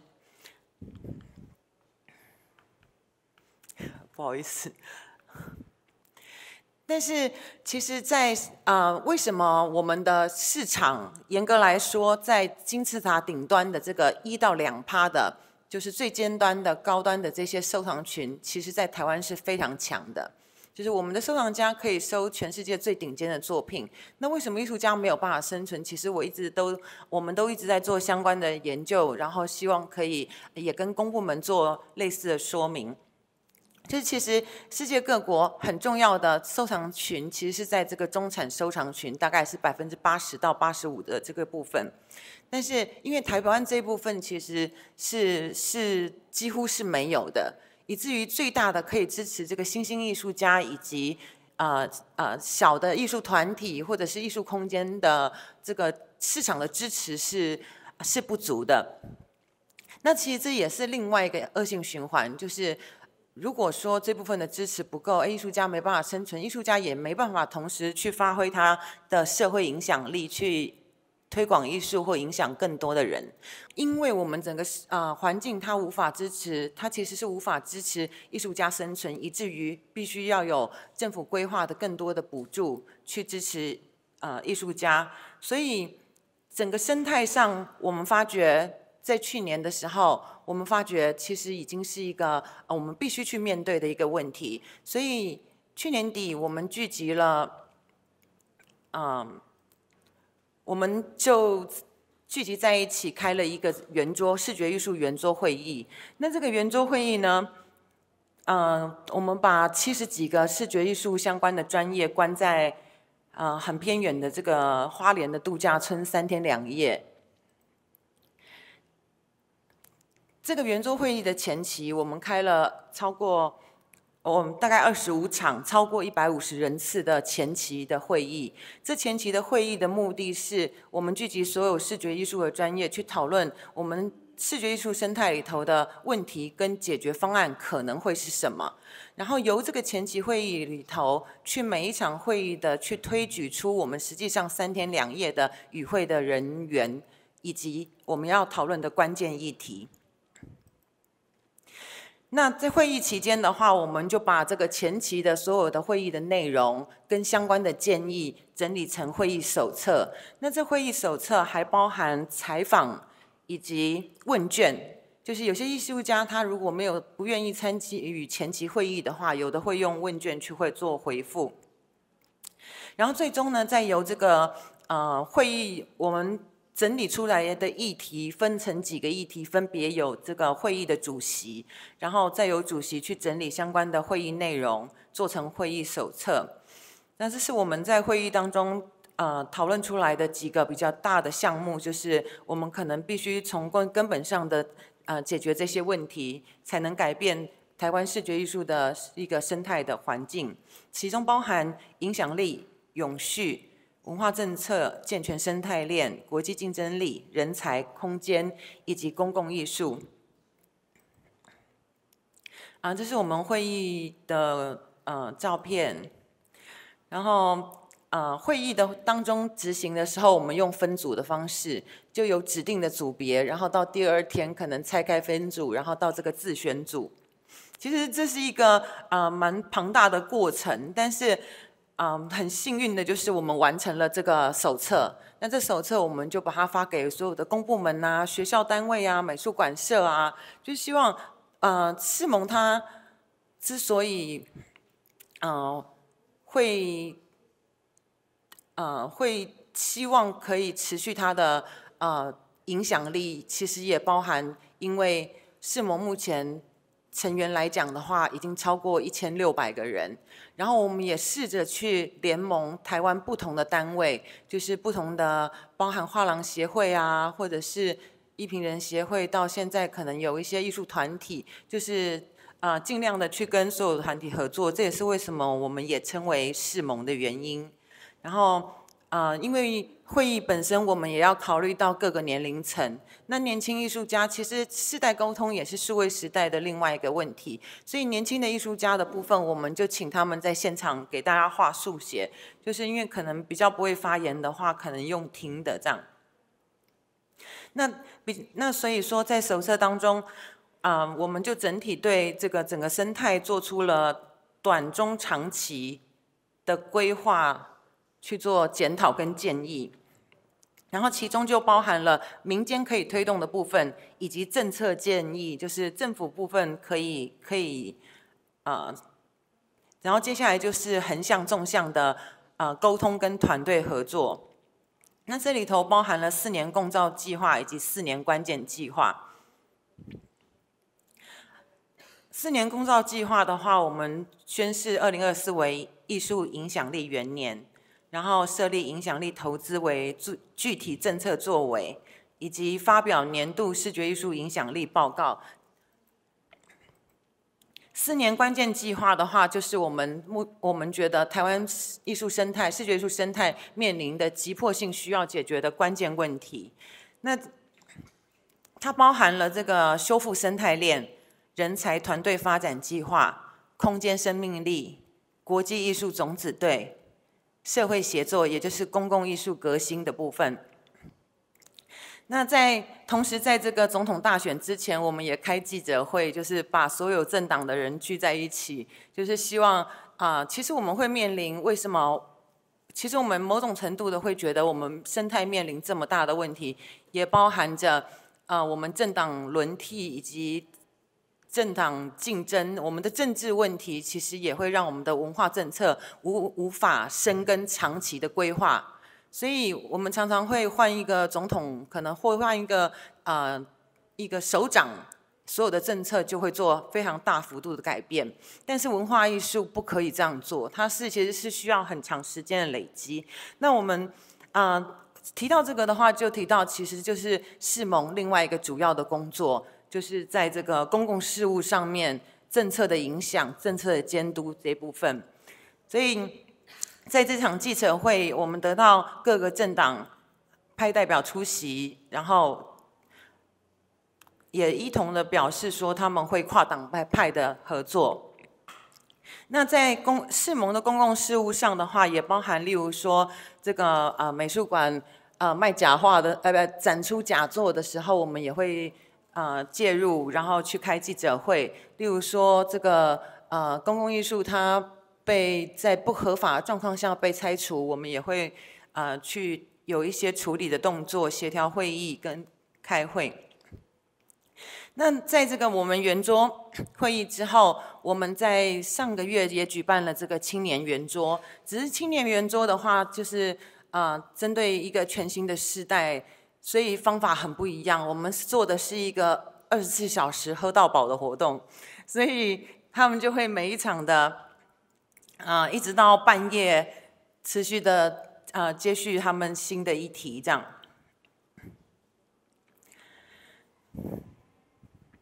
那在过去的话，台湾的组织空间常常是必须去配合所有的补助计划，就是持续要去自己的组织单位空间要可以生存的话，就是政府有什么样的补助计划出来，大家就开始写一个合适放得进去的一个案子，去拿到这个营运上需要的费用。那我们一直觉得这是一个很大的问题，所以我们世盟在去年开始就做了很大的改变。那大家看到的这个就是一个我们尝试的先规划一个单位它的目标以及计划，再去找经费，就是用一个反向进行的方式。那接下来我要跟大家介绍的就是世盟现在的正在执行的主要工作。世盟主要业务包含这个1年展的部分，它已经维持25年了。我们每年都会举办一个非常大型的展览，它是没有门槛的，就所有人都可以申请，它就可以参展。所以这个当代1年展的话，它最多的参展人数其实高达400多人，就一个展览有400多人。但是像这样的展览，在25年后，也就到今天之后，我们也面临了我们必须重新检讨这个东西到底我们还需不需要继续去举办它？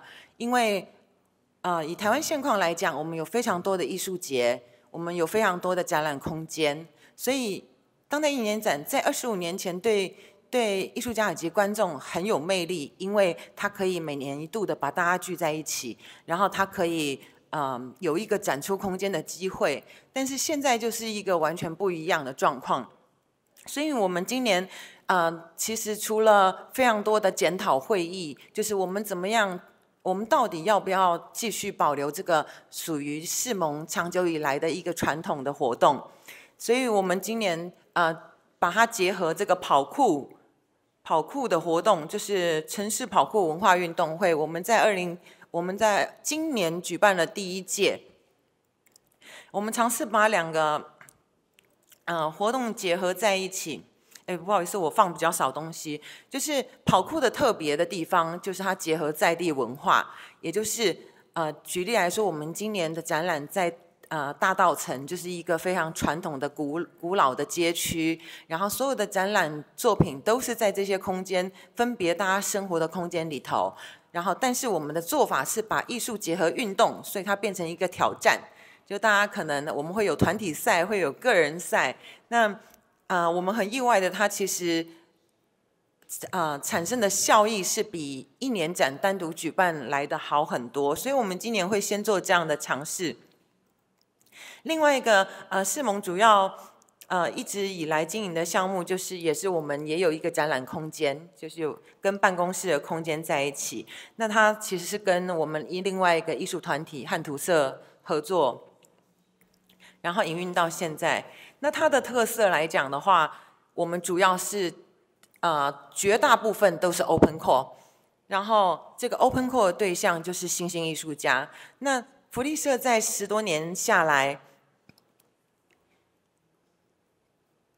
展出的艺术家现在其实很多也都很有知名度，然后其实在各大的艺术奖项也都有很好的成绩，所以我觉得这算是这个空间经营出一个自己的特色。好，然后我们另外一个空间营运上面比较重要的就是实习生计划，因为其实艺文空间愿意做实习生计划的不能算很多，原因是其实人力不足的状况之下，要再带实习生其实又更不容易，所以我们还是尽量的可以接受更多的实习生在我们空间里头做学习演练这样。接下来从2013年开始，我们这个台湾当代艺术资料库主要是把台湾所有艺术家的资料建档在这个网站平台上面，然后中英文版本主要是提供除了台湾以及全世界在学术研究相关的展览规划需求上，可以利用这个资料库。那经营到现在的话，我们这2年的计划就主要是在行销的部分，国际行销的部分，就怎么样让更多人去看到这个资料库。那世盟它除了本身它是一个联盟之外，我们也与其他更不同的单位结合，成为更不同类别的联盟。举例来说，这个台湾艺术永续联盟，它其实是针对这个这个叫什么？环境永续的议题，所以我们的组成就包含了，也把表演艺术联盟也放进去，然后还有文化法学会。接下来我要跟大家介绍的是，我们刚刚提到圆桌会议里头讨论出来的几个关键计划。那在关键计划的处理方式的话，我们去年底完成这个圆桌会议手册，然后到今年我们去执行的部分里头有包含，在这个修复生态链计划里头，我们想要推动的是艺术家身份认证，因为艺术家身份认证其实世盟在20年前就已经做过全球案例的研究跟执行方法的研究，但是20年后，我们还是没有这个认证制度。其实某种程度，它真的是蛮荒谬的。那它可以应用在很多地方上面，就包含说，例如说这个很多闲置空间艺术进驻的要求标准里头，其实为什么过去像华山这样的空间艺术进驻会比较容易，到现在会没有办法执行？很多单位的反应其实都会觉得说，我的空间如果要让艺术家进驻，我怎么知道谁是艺术家这件事情？就是大家都需要空间啊，随便一个人申请不也就算了吗？那其实去考虑这件事情，而不去做这件事情，其实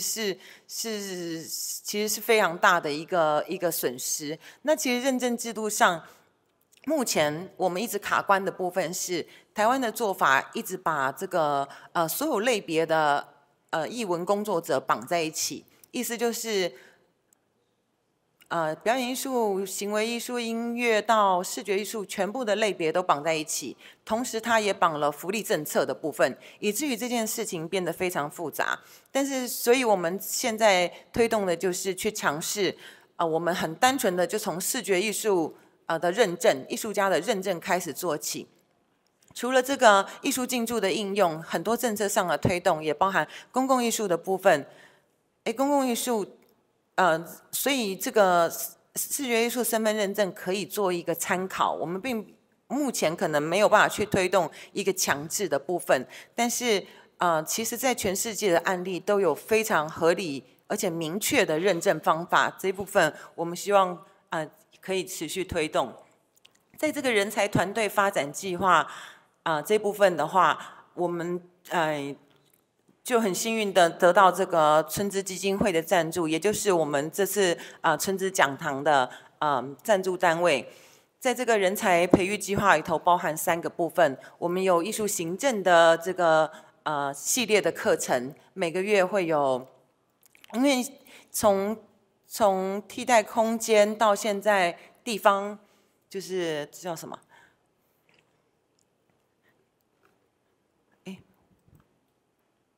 我有其他页的 PPT 耶。好，我刚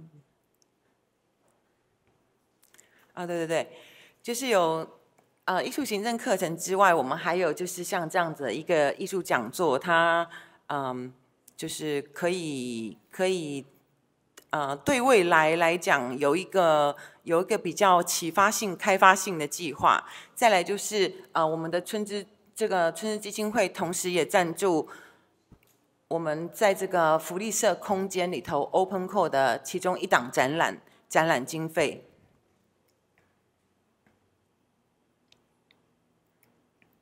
再来就是推动闲置空间艺术进驻，就是我们希望政府可以协助，我们找立委帮忙，然后跟政府单位去盘点我们目前的闲置空间有哪些，然后我们是不是可以用什么样的方式去进驻，然后其实有点。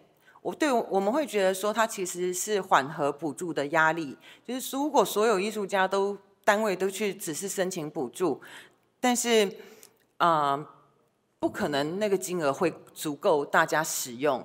但是如果我们有这个闲置空间的话，它除了省这个可能是工作室的费用，我们接下来会再提到的比较细节，就是它可以作为艺术家作品的仓储，它也可以作为资材。就是再利用，就是展览的材料以及器材的再利用，我待会再详细说明这部分。那公共艺术部分，台湾面临的状况就是，公共艺术家的参与度非常的低，因为艺术家其实是不擅长去写proposal 计划去提案的，所以再加上我们目前在不断的修法的。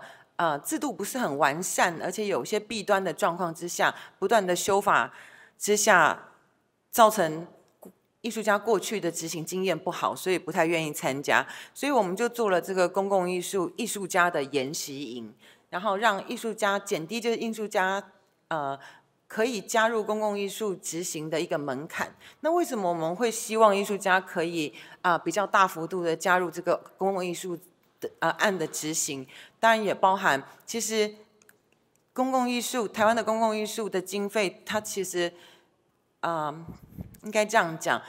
举例来说，文化部我们的文化预算大概是300亿，但是公共艺术里头，光是社宅的部分就已经50亿了。所以，它事实上。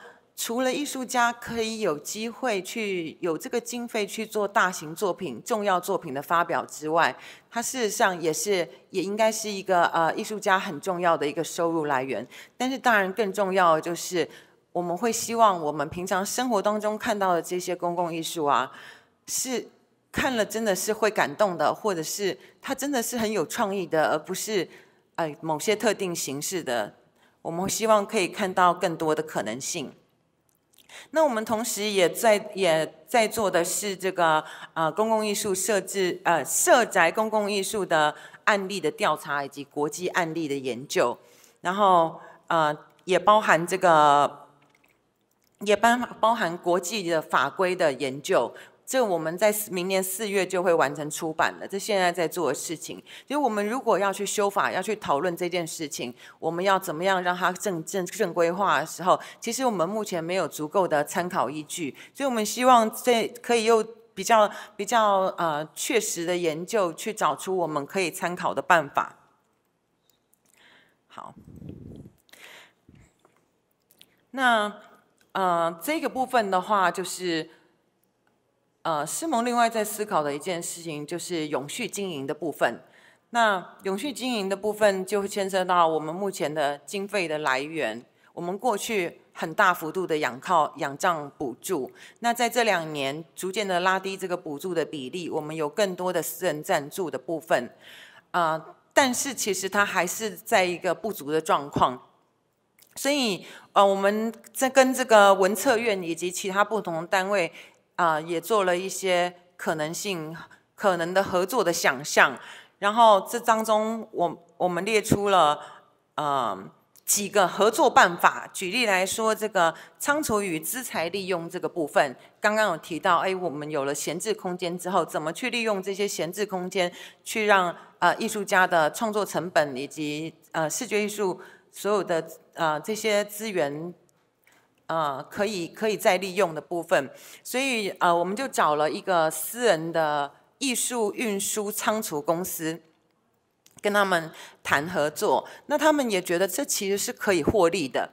就是举例来说，我们今天展览使用的展板，以及例如说电视投影机，很多艺术家为了展览不断的去采购这些器材，但是这些器材没有用展览结束之后，它可能就会成为艺术家仓储的一个问题。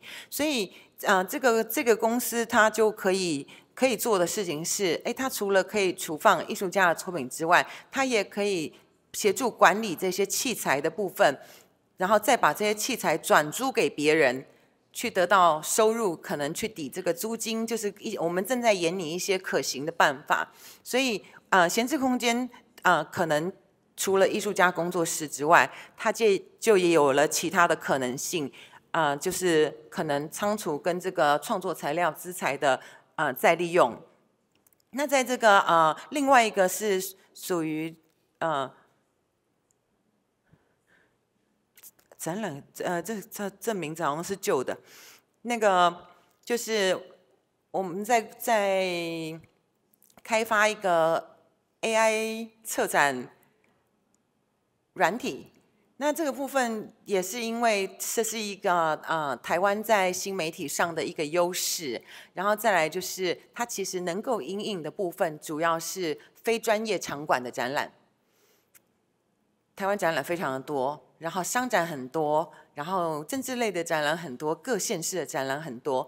那以台湾目前的状况的话，艺术行政人才其实是不敷需求的，美术馆缺人，然后很多新成立的美术馆找不到人啊，或者是很多组织单位也都找不到相对应的行政人员，所以这个其实是一个很有趣的系统，因为目前其实 AI 在展览上的应用已经很多元，但是整合的部分还没有做到。另外一个就是虚拟资料库，虚拟资料库的话，就是我们把台湾艺术家的作品做一个虚拟扫描放在这个线上。那这用意是因为，其实台湾艺术家有另外一个特色，就是我们要出国展览，其实相较其他国家的人是非常不容易的。很多大陆型国家就是开个车就把作品再去别的国家展览了。可是对我们来讲的话，人飞出去跟作品飞出去，这都是一个艺术家一般来说非常没有办法负担的成本。所以这其实同样的就让我们在这个国际竞争力上面，会比较不占有优势这样。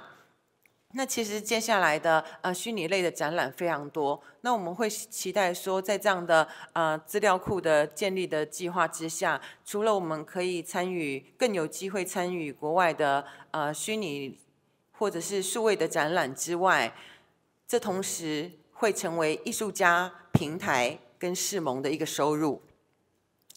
再来就是人才培育的部分，我们怎么样在不同的课程当中，可能会有得到的收入的部分。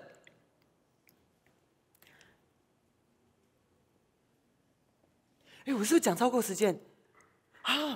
对不起，我差不多讲完了。对，然后对，我以为我只会讲半个小时。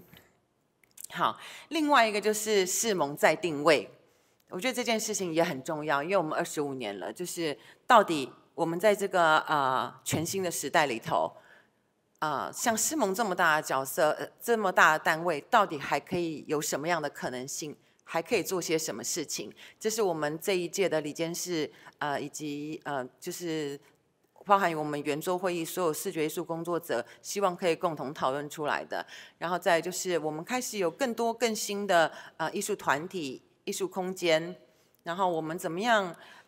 其实我们发现在世界各国有非常多，今天下来，你看有这么多不一样的这些案例，然后不同的做法，然后各自发挥着在社会当中的影响力以及不同的角色。我们希望我们在25年后，可以有更高的期许。那另外一个就是，其实民间组织 NPO 常常，台湾的民间团体组织常常会财务比较不透明，然后我们接下来会建立这个财务信托的部分，它其实好处在于会有更多的私人企业会愿意加入支持，就是财务其实是比较明确的单位。然后再来就是性平手册的部分，也是其实亚洲有一个黄边站，它是亚洲单位，因为亚洲比较特殊的就是我们有艺文单位，其实人口都非常的小，所以很多时候以及 Me Too 事件延烧到现在，其实在诉讼上其实是处理的，其实都已经来不及了，而且可以真正处理的案件也不太多。那我们发现亚洲目前很多单位在使用的这个是结合了美国、香港、中国好多人一起去写出来的这个东西，就是怎么样在预防的部分先做好，然后让这个性平问题不会再发生是关键。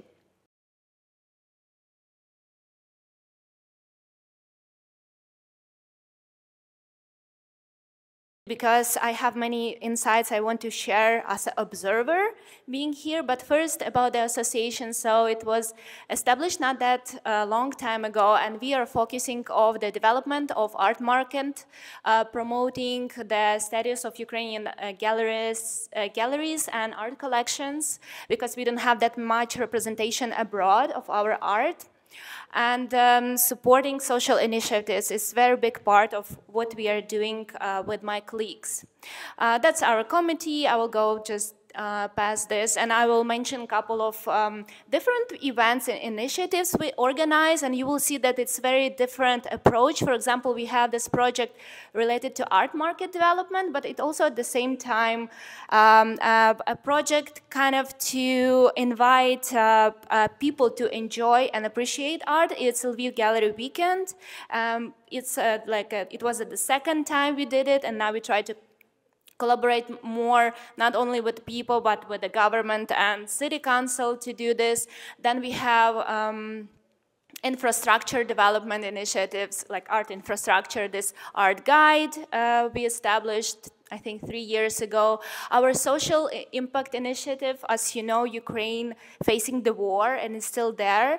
And as art and culture professionals, we actually have some tools to help doing cultural diplomacy, but also inside country, we have initiatives. We had it.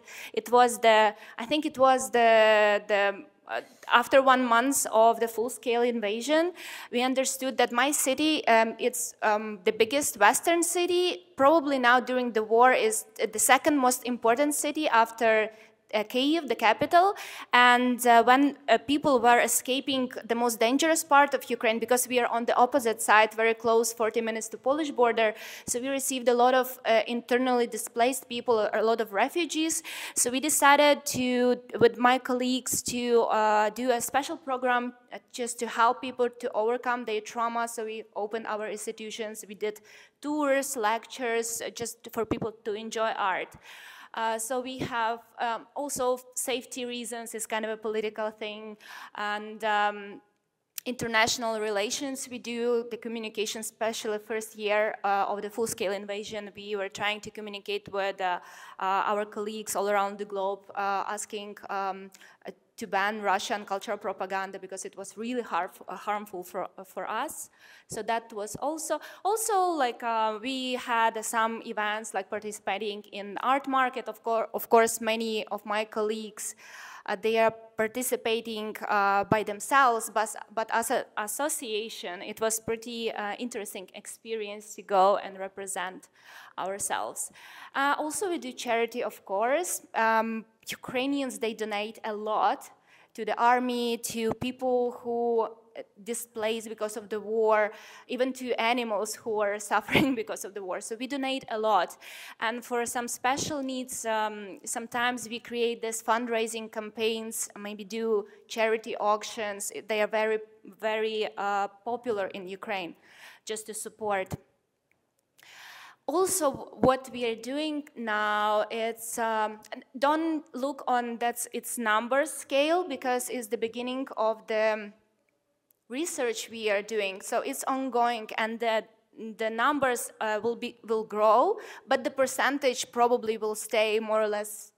That's why I asked the team who are doing the research share this middle insight, so I can represent to you about what's happening with Ukrainian galleries. We are particularly looking for galleries, not museums.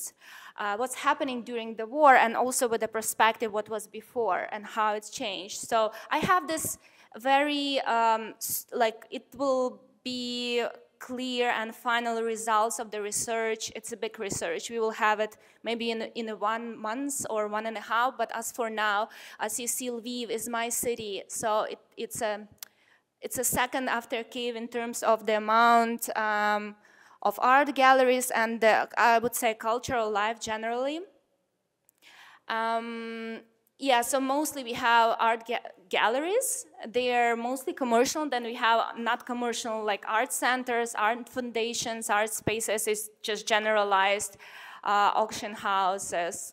And then it's like cafe and gallery and other art platforms. We are trying to understand what we have now in Ukraine. Online, offline, and then, yes, that's during the war, since 2021 and until now, we are trying to understand what happened with galleries, what happened with clients, because it's important, like a commercial gallery, you need to sustain yourself, and you need to sell art or do like some other kind of, to earn money somehow. And actually, as you see now, the client base has expanded even, which for me was, I didn't expect these numbers.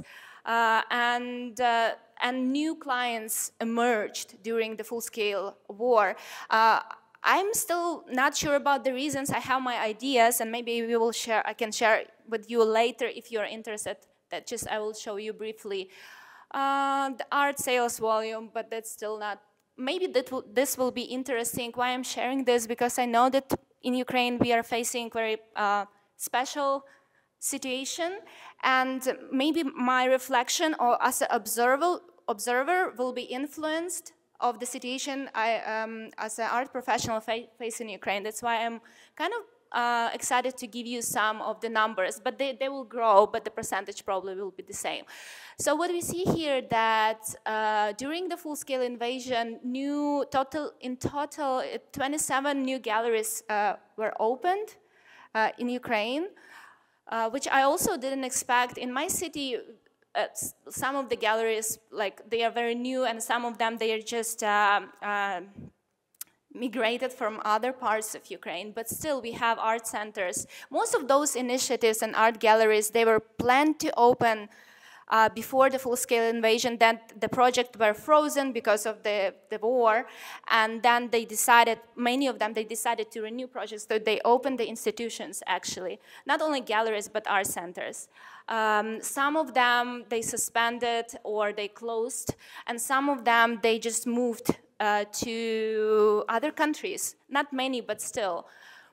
And some of key challenges we are facing, because the topic is synergy in action and resilience. So we are trying to be resilient in Ukraine, but we are facing these challenges. Of course, it's security and economic pressure, humanitarian demand, because we do a lot of charity events, so we just let go, we don't earn.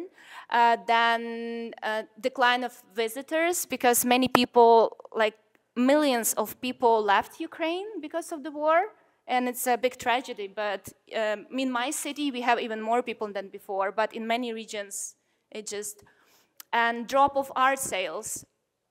And like for those art galleries, because you've seen before that sales grew up, but that's not for all spaces. So I believe in the end we will see the situation that we have the major art spaces and they are extended, but the small ones, they are just appeared or they just disappeared actually. So it depends how long you are and how sustainable you are. And today I got some insights how you do it here and to ensure maybe your sustainability. Operational and logistics issues, it's still there because like shipment, all of that, also international, like money transfer, it's not that bad. We are a very digital country, one of the most digital countries probably, but still because of the war, we are facing challenges. Okay, now about myself. As I told, that was 3 years I'm coming here to Taiwan, basically participating in different events. So I was at Taiwan Annual, Isa mentioned that event. That's with some diplomats in Poland. I need to go to Poland to get my visa with the director of MOCA. So you see, what amazes me when I'm coming here, that it's very easy to talk to people on different levels, and you feel that like you're on the same level. So in Asia, I travel a lot. So I've been to 87 countries, and I do my art research visiting art spaces all around the globe. So for me, I'm always curious how easy it is to communicate to people and to professionals. And I found here in Taiwan, it's very easy. People are very curious and supportive. So I will tell a bit more later about collaboration with AVT, just some photos. Also, starting from, like, you can see that I visited, because I track it on my website, Thailand, Singapore, Kuala Lumpur, China, that was last year, Japan, Hong Kong. So I'm kind of trying to explore the area, trying to understand also an art market, but also how you run your organizations and your institutions, because I believe from you, actually, I can learn a lot, and then I can help in Ukraine to implement that what I learned. And I know that I'm in pretty lucky and privileged position to be able to travel and to get this knowledge. So now I will go quickly about what I learned and observed during these sessions of talks and before. So I was very curious, how can you sustain your institutions for so long, over 20 years? For us, it's just a dream. So we are looking forward to have this. But you already have this experience. And I've learned that probably the most important from the messages I've heard today, that you are kind of trying to plan long-term. And it's very important, because what we face in Ukraine, that it's very hard to plan long-term, because we are in constant, turbulence. And then in terms of funds, because it's very important also, you try to diversificate your fundings. Some of you told that you are not relying, like Tiara told that you're not relying on governmental fundings. We are also not relying, especially now, we cannot rely. So you have some private fundings, you need to look for some private fundings and so on. And also, from Korean experience and generally here, I understood that what helps also the association or the organization or the institution is to have a clear positioning about the main ideas. Wait a minute, I put it into words. Very clear values. If you have clear values and you can tell about them, you are in most cases can convey people to support you if they have the same values, or it's individuals, or it's companies, businesses, other organizations, foundations. If you have a clear vision, you have some principles, some ideas, and you can tell about them very clearly, it's in most cases you can kind of collaborate and maybe secure your funds also. Also, what is important, I think you have here, it's a kind of flexibility, because it was mentioned not only once that you are like looking for what's happening in the society, and you choose your topic of your art or research based by that. So you are flexible and ready to see, not sticking to the strategy, but flexible with the strategy. And I found it it's challenging, but very inspiring for me. That's also the key, probably, success of the success you have here. Also, challenges, I think I can reflect on challenges also you're facing.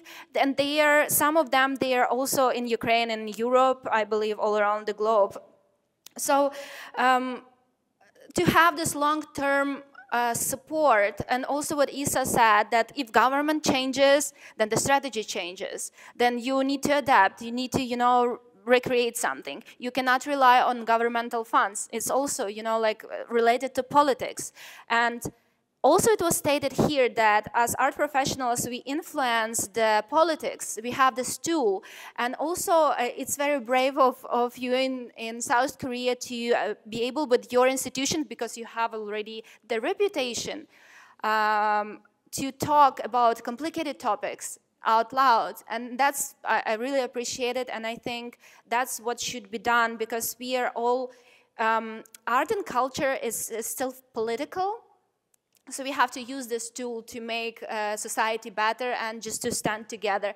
And why we need those associations and those institutions actually to combine our efforts, because it's more effective. Why we formed our association? Because we understood that we are not effective one by one. We just need to gather together. And also we need to create contacts and bridges, as you're trying to do now inside the region also.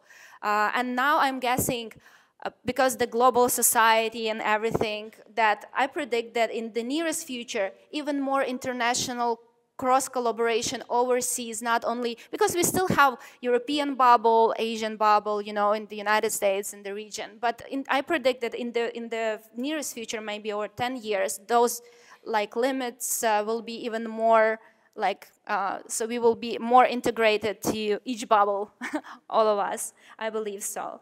The same issues like capitalism and the challenges we have in modern society, of course. And of course, the last problem, because I don't have time, I would like to mention is this kind of it looks like a gap between commercial art. For example, I visited Art Taipei, and then I visited Free Art Fair, which is completely different events. One is very commercial, is the third for the biggest art fair, which runs for 31 years. It's also wow. And then very new and very not commercial art fair festival, I would say. And you have this both, and that's amazing. So yes, we have the gap between too many artists are not secure because they don't have funds or they don't have the access to major galleries to represent them.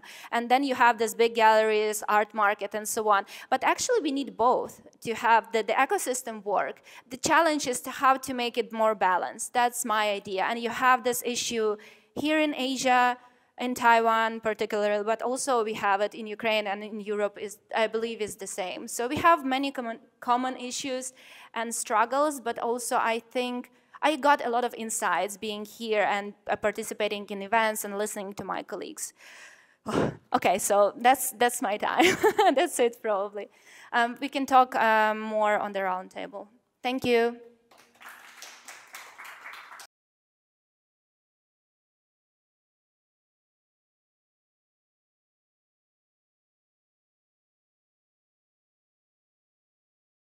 在圆桌论坛之前，我还是先保留一下，就是一点时间来说明一下台湾艺术生态这边的一个当代艺术生态的发展。那所以我这边大概介绍一下哈，就是我这边是从那个整个公部门的一个成立的时间开始来放。那从1981年呢，是我们国家的文建会成立，这是台湾第一个国家级的这个艺术组织。那当然之前还有那个什么文化会议之类的，那但是我们就是以这个部分为前提。那之后呢，在1986年，因为这个政治上面的解严呢，那所以经济上面就有一个比较全面性的发展。那在这部分呢，同时我们也可以看得到，就是说在整个文化界，它因为有一些在自由言论权上面的一个开放，那所以有很多比较遍地开花的一个多元形式的表现。那在1996年呢，因为总统直选，那开始两党政治的一个状况，所以我们可以看到说，在政治，然后在一个民间的一个机构发展上面会有更多元的一个发展。OK。那再来就是在2000年的时候呢，就是因为整个全球化的影响，当时有很多这个国际上面的一些经贸的协定，再加上说整个那个交通的一个发展上面，我们可以看到说，那其实在国际交流上面其实是越来越多元化。那在全球经济的一个带动之下呢，我们也可以看得到很多应该是说欧美那个时候的一些艺术机构，他们开始到亚洲这边来看更多，寻找更多具有原汁原味的一些创作的内容。OK， 然后再来是在2005年的时候，这个是我自己私心放进去的哈，因为这个部分是之前我曾经参与过的一个国际的研究，跟后来我们有做一个小型的一个网络的交流。那主要是说那个时候在2000年到2005年之间呢，有非常多的亚洲民间机构纷纷成立，那这是一个非常具有动能的一个状况，因为那个时候刚好在不管是在亚洲的其他地区，甚至在中国，因为整个经济开发的关系，所以它事实上带动了非常多民间机构的发展。那所以当时呢，我们其实在台湾那个时候曾经在文建会的一个补助之下呢，我们曾经办了一个国际的会议，当时邀请了亚洲10几个国家的这个艺术总监来到台湾。那这是我们有做一个初步的一个合作的协议。那后来在第2年，我们也在这个韩国的这个合作者的这个协助之下，我们有到韩国去进行了第2次的会议。那当时有初步的去成立了一个交流组织，叫做 Intra-Asia Network， 就是我们希望是能够先多促进亚洲区域内的一个相互理解跟交流，因为其实在这样子的一个工作坊或者是会议之下，我们其实发现说，其实亚洲区域有很多共通的一个文化背景或者是一个历史上面的语言脉络是可以有比起跟欧美国家有更多交流的一个可能性。好，那再来是在2012年的时候呢，文化部正式的成立。那但是我们也发现说，在这个时代里面呢，我们可以看到整个因为社群文化开始来发展。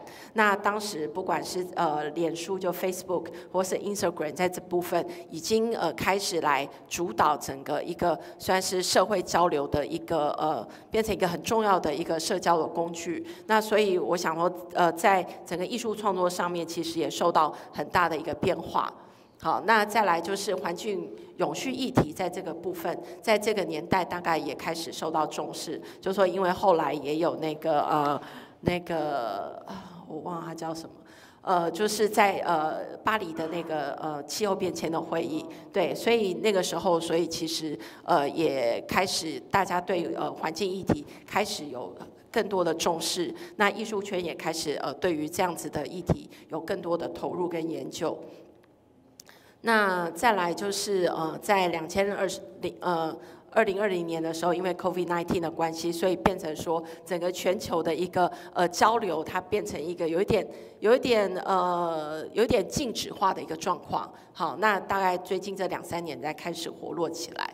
那所以我也想说，在这样子的一个脉络之下，所以呢，大概是这样的状况，就是说，我们发现说，这些今天我们所邀请到的这些机构呢，他们其实就是最前面的就是春之文化基金会，那它是在1978年，就是当时已经是台湾一个第一个算是promote 当代艺术的画廊。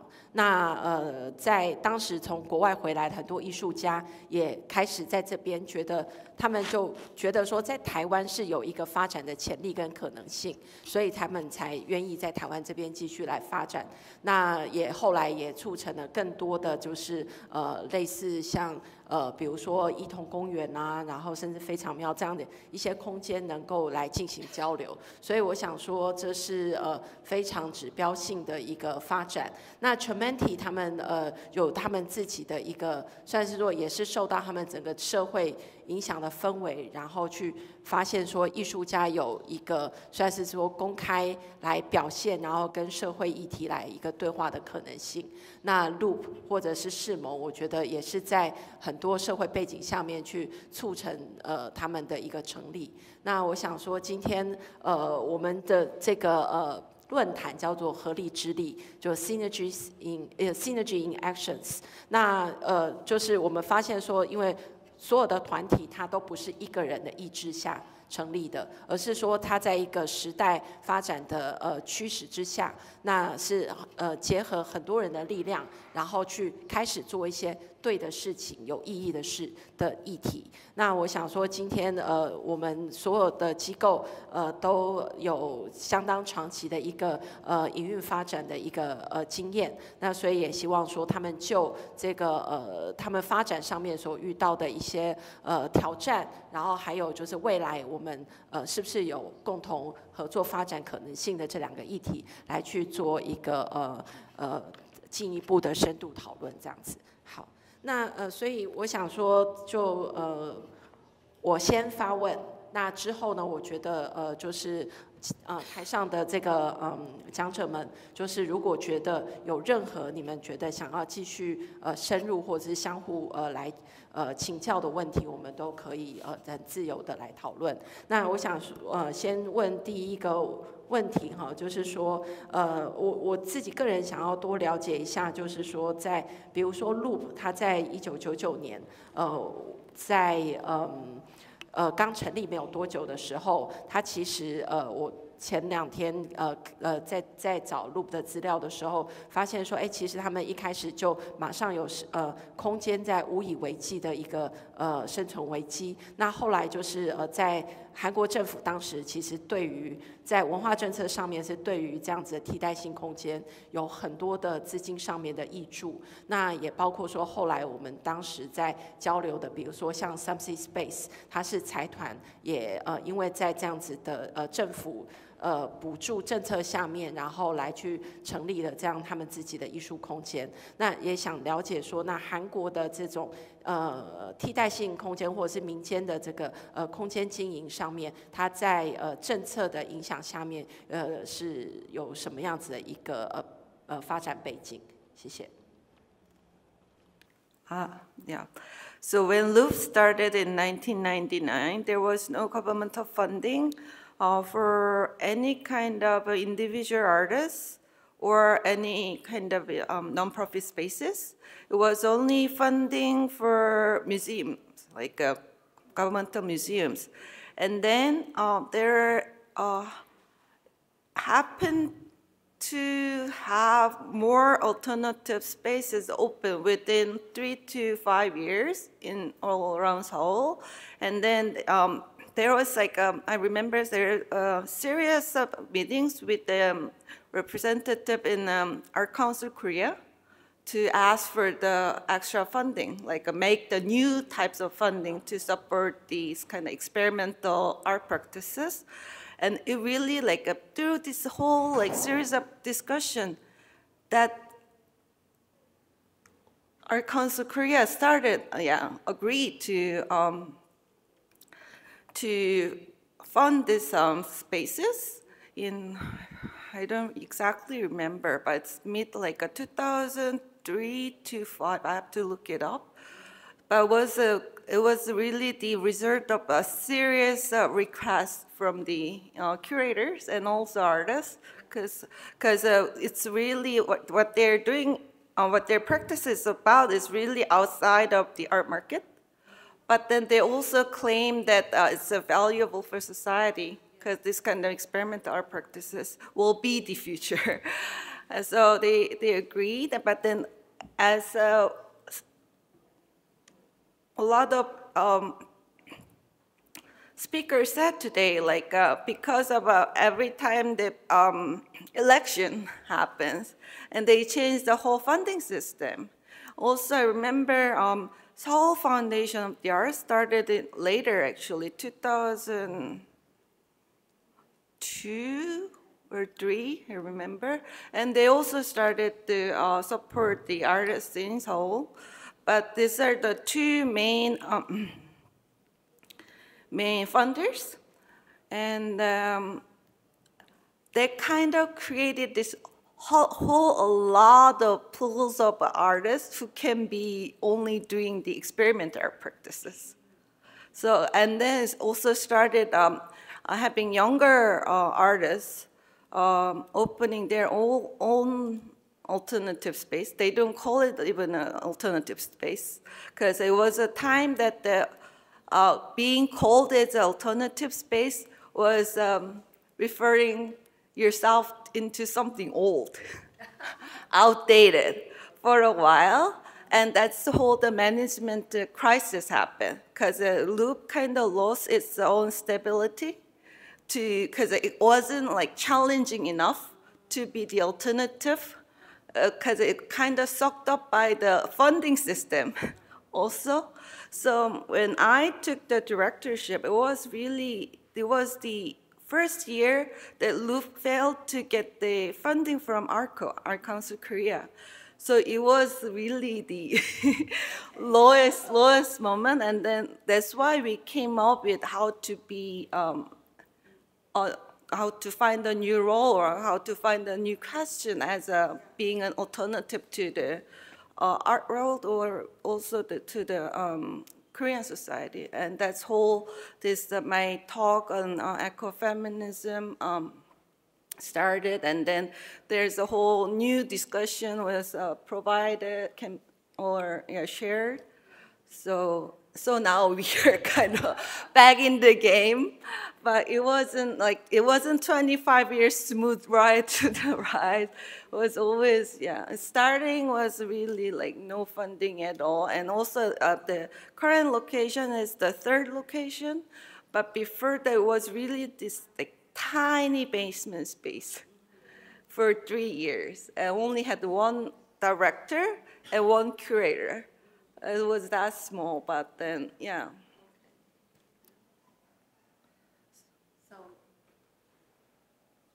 is there any question you want to? I mean, I'm curious, because I was impressed by the work you do, because you're an artist yourself, and you're here to help other artists.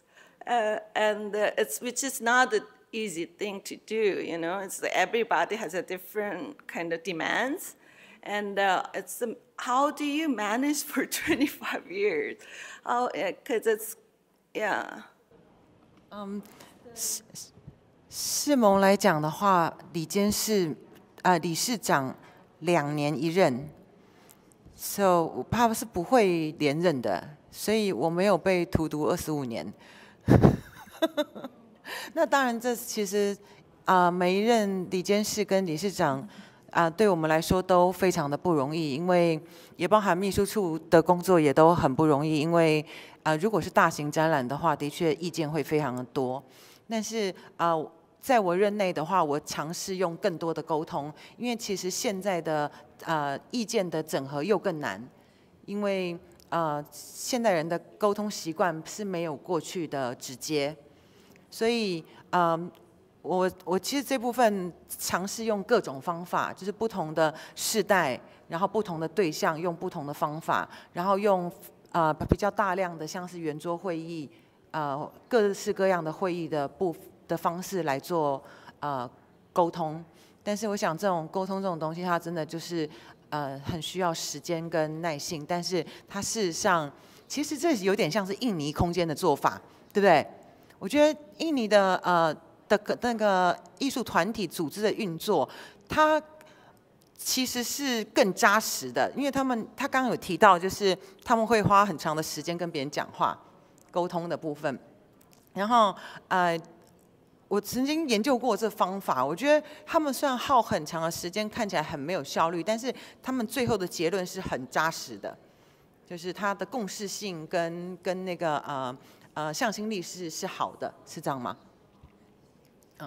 所以因为就 translate。所以，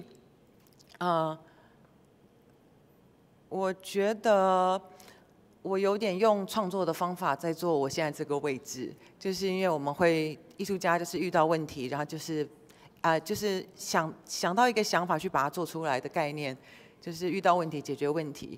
然后我觉得我现在工作也很类似，真的常常会没有一个可以循的道路，就是必须要靠各种创意让事情发生这样。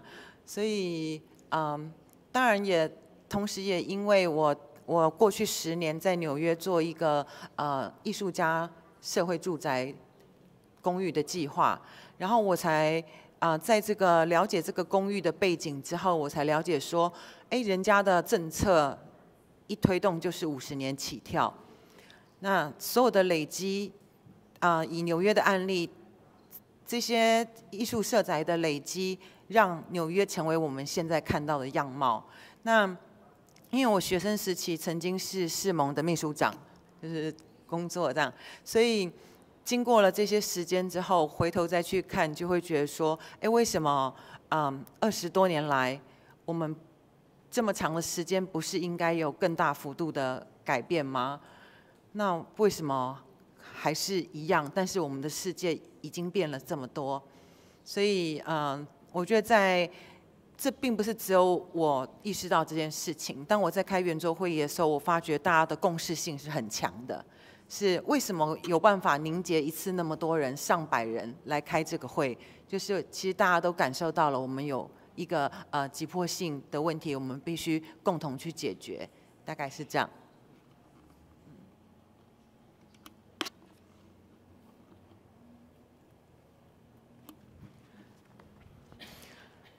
所以回到我刚刚提到的，就是其实我对印尼的collective 的运作觉得非常的有意思。就是你们其实应该算是艺术团体里头非常大量的一个国家，然后你们主要的当代艺术也是由这些其实也几乎是由艺术团体来撰写印尼的当代艺术史。那在你们这么多对话沟通当中，其实我主要好奇的是，你们为什么要这样对话？就是花那么多的时间。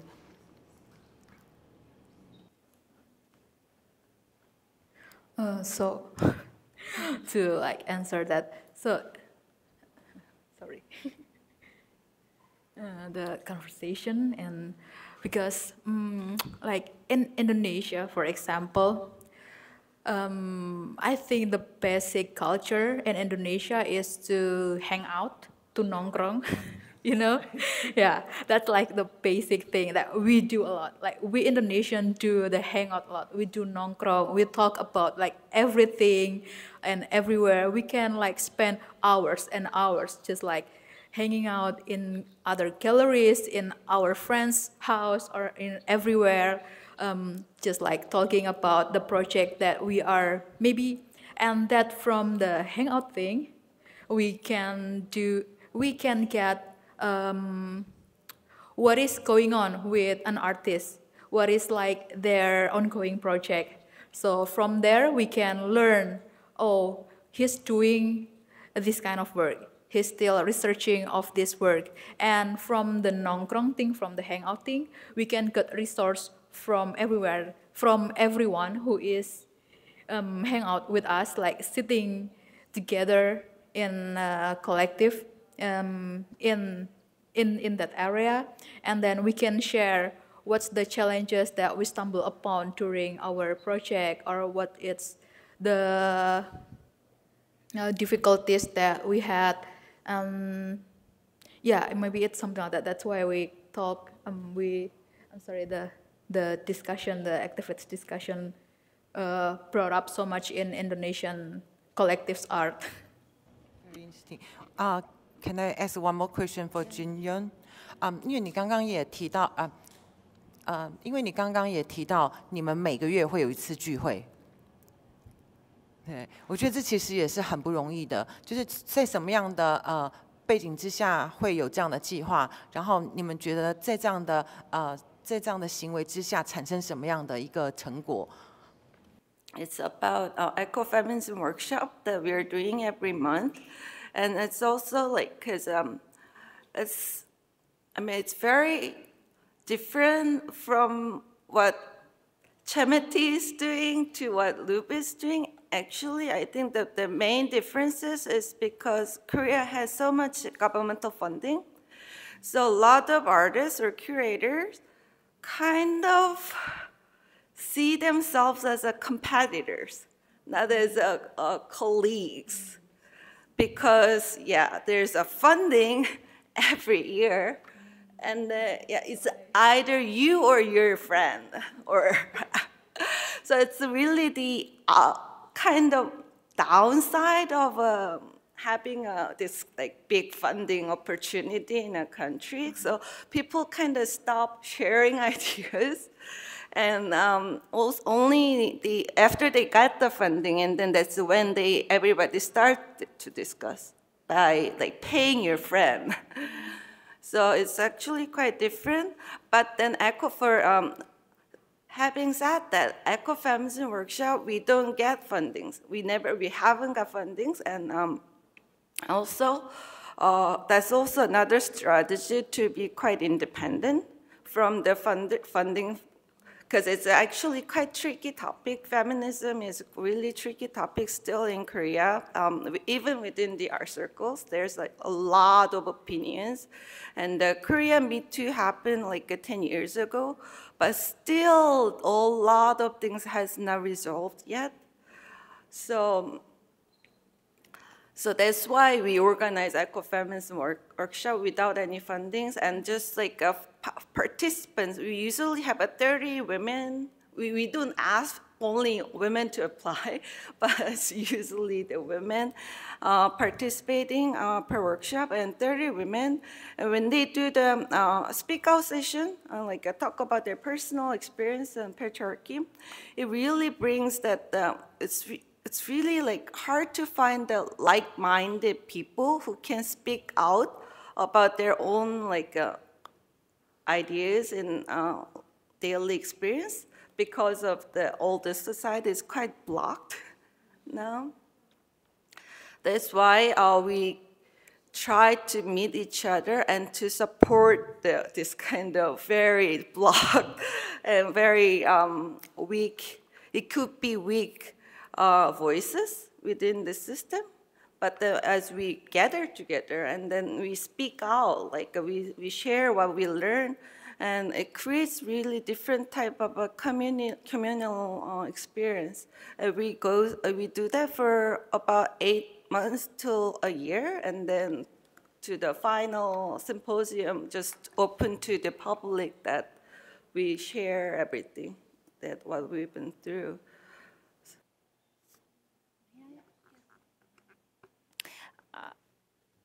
I would like to continue this topic because I was discussing this governmental fundings with my colleagues from Ukraine, but also with local art representatives and some artists, more established artists, I would say, than young artists. So that's in Ukraine and Indonesia, we don't have this issue, maybe you can tell, is it an issue? But the other concern of having good, like, big funds for art from government, it's not only the competition, but in the future, whole generations of artists can rely that much, and they can learn more how to apply than how to do art, and then they can narrow their focus for some certain topics they know they can get money for. So that's another danger of being very boring over years. And in some European countries, we already face this, this issue. That's what I discussed with my colleagues from Ukraine, because we are more, you know, in a European bubble. But I think you can face it in the future. Do you recognize this concern, or you think it's not a concern? That's my question. Thank you. Maybe I would like to add something. It's not that in Indonesia we don't have any governmental funding. We do have. In the last 4 or 5 years, we do have governmental funding focusing on art and culture in Indonesia. And that's good, super good news, and everybody is clapping around it. And that helping, super helping to our younger art collectives in Yogyakarta, in Indonesia, in Jakarta, and in Bandung. But because of the newest president election, we do have some fear that the regulation of the funding might be changes, or maybe because of the ministry who hold the funding is already changed. Now we have the fear that all the people that trying to apply for the funding, now they hold to apply for the fund because they afraid that it won't get accessible as it used to be because of the new presidential. And we have the fear that because of the governmental funding, so we like slowly losing our thriving. So we kind of more into dependent to the governmental side. Instead of, we used to doing everything alone, like we do collaborate with other initiative, with other collective, with other institution, and then bam, we got the governmental funding, and then we got dependent on them. And once they pull again the funding, and we forget how to thrive on ourselves, on our feet. So that's also one of Cemeti's concern about the governmental funding, that we try not to be dependent on the governmental side. So it's something like that. So we do see the people as infrastructure more than the funding itself. So we try to working with a lot of potential people around us instead of have to dependent on the governmental side. I have a small comment to that, because the same situation was with Ukraine. Within Ministry of Culture, they formed a special department actually to give funds, and for 4 years it was very successful. So the art and culture were blooming in Ukraine, but then the war happened, and then funds were withdrawn. So we faced the situation, but maybe because it was such a short period of time that we were dependent or codependent on government funds, we still had this ability to go outside, to think outside. So it didn't change that much. So we still figure out our ways to do it. Yes, but that's a danger to get used to it too much, maybe. Yeah, I think the governmental funding is the way to kind of tame the artist or curator. I even heard that artists in Korea only start working when they got the funding. So it's reached to the level of energy of production that you only start when you have the funding, and it's questionable, right? Also, independent curator, yeah, I understand, but they only start making shows when only they have the funding. So it's a tricky situation, but like, yeah, that's why we decide not to get the funding for DecoFem. We just have to, yeah, step out of the, yeah. 所以我们刚刚讨论的是那个就是关于政府应该是说政府补助这个部分对于整个机构发展上面可能造成的影响。那我也想了解的是说，像当机构遇到这样类似的应该是说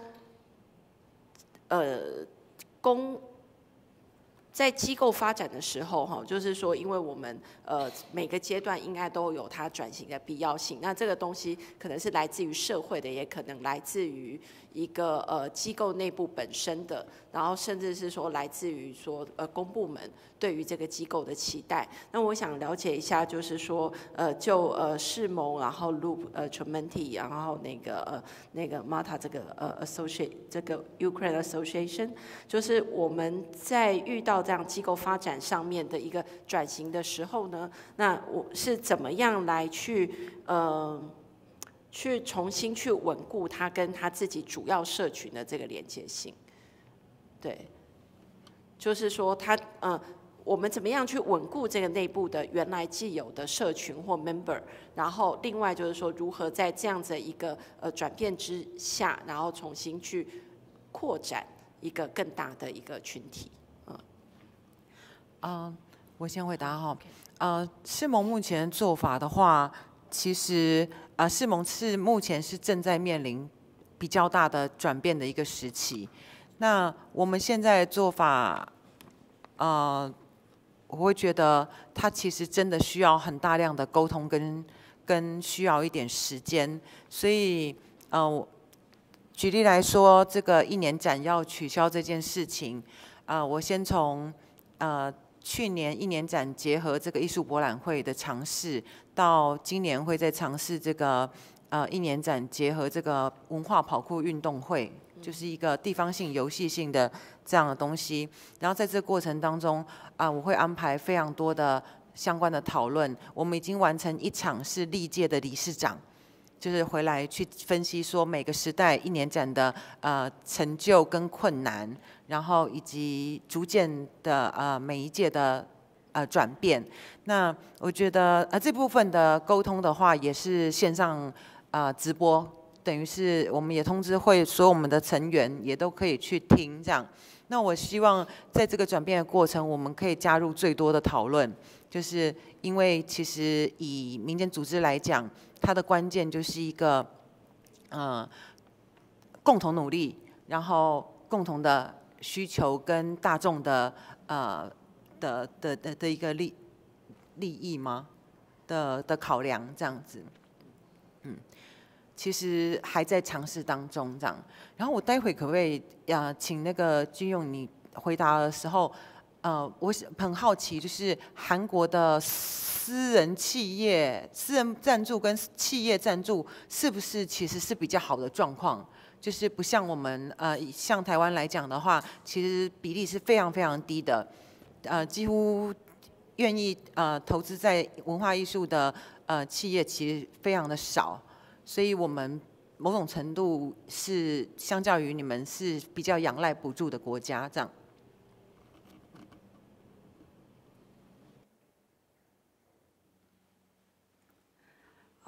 Yes, a lot of private company has their own museums in Korea with their own foundations, so they wouldn't. They're not interested in supporting any other institutions other than themselves. But then, speaking of Loop's situation, we have individual donors, monthly. They're within the art community, which can be like very small amount, like $10 per month, till like a lot more. And it's actually like this kind of support system that can sustain outside of the funding dependency, that people actually donate this even very small money just to support what Loop is doing or what Loop represents within the society. And also, like I think that our main audience have been a lot of artists. We've been working together because it's been here for 25 years. So there's so many like Korean or non-Korean artists who've been interested or support Loop's activities. And some of them became commercially successful, and they're the one who donates the most. And it's actually a surprise gift out of blue sometimes. But like it's because we've been building this kind of a very unique friendship together that can happen. So yeah. So you mean the 2019 when Loop became a nonprofit organization? Is that the question? Sorry. The whole procedure of becoming, because before that was only usually have a very small curatorial team who has to be in charge of everything, including budget and exhibition making, workshops, and everything. After the nonprofit, we became a nonprofit organization under Seoul Metropolitan City. That as a 90 member are all supposedly all in charge of the whole budget. We also have to make a public report about our expenses every year, and so it's kind of half governmental body and also half private bodies with the all 90 people within the culture scene is supporting Loop. So I have to be very, a lot of financial report to all the members every year, even like, to the core member, we have to do it every month too, which also made it possible that on the like donation, if people make a donation, they can get the tax reduction because we are the non-profit. Yeah, that's also a really good way to support the space like Loop. And there are very few cases like Loop actually in Korea too. Yeah, because maintaining yourself as a nonprofit organization is actually not the easy job because you have to not to make any profit while you're surviving as an organization. It's a two kind of very strange or opposite position that you have to take. You cannot make any profit every year. You just have to like report that you're not making any profit, but while you're getting all the fundings and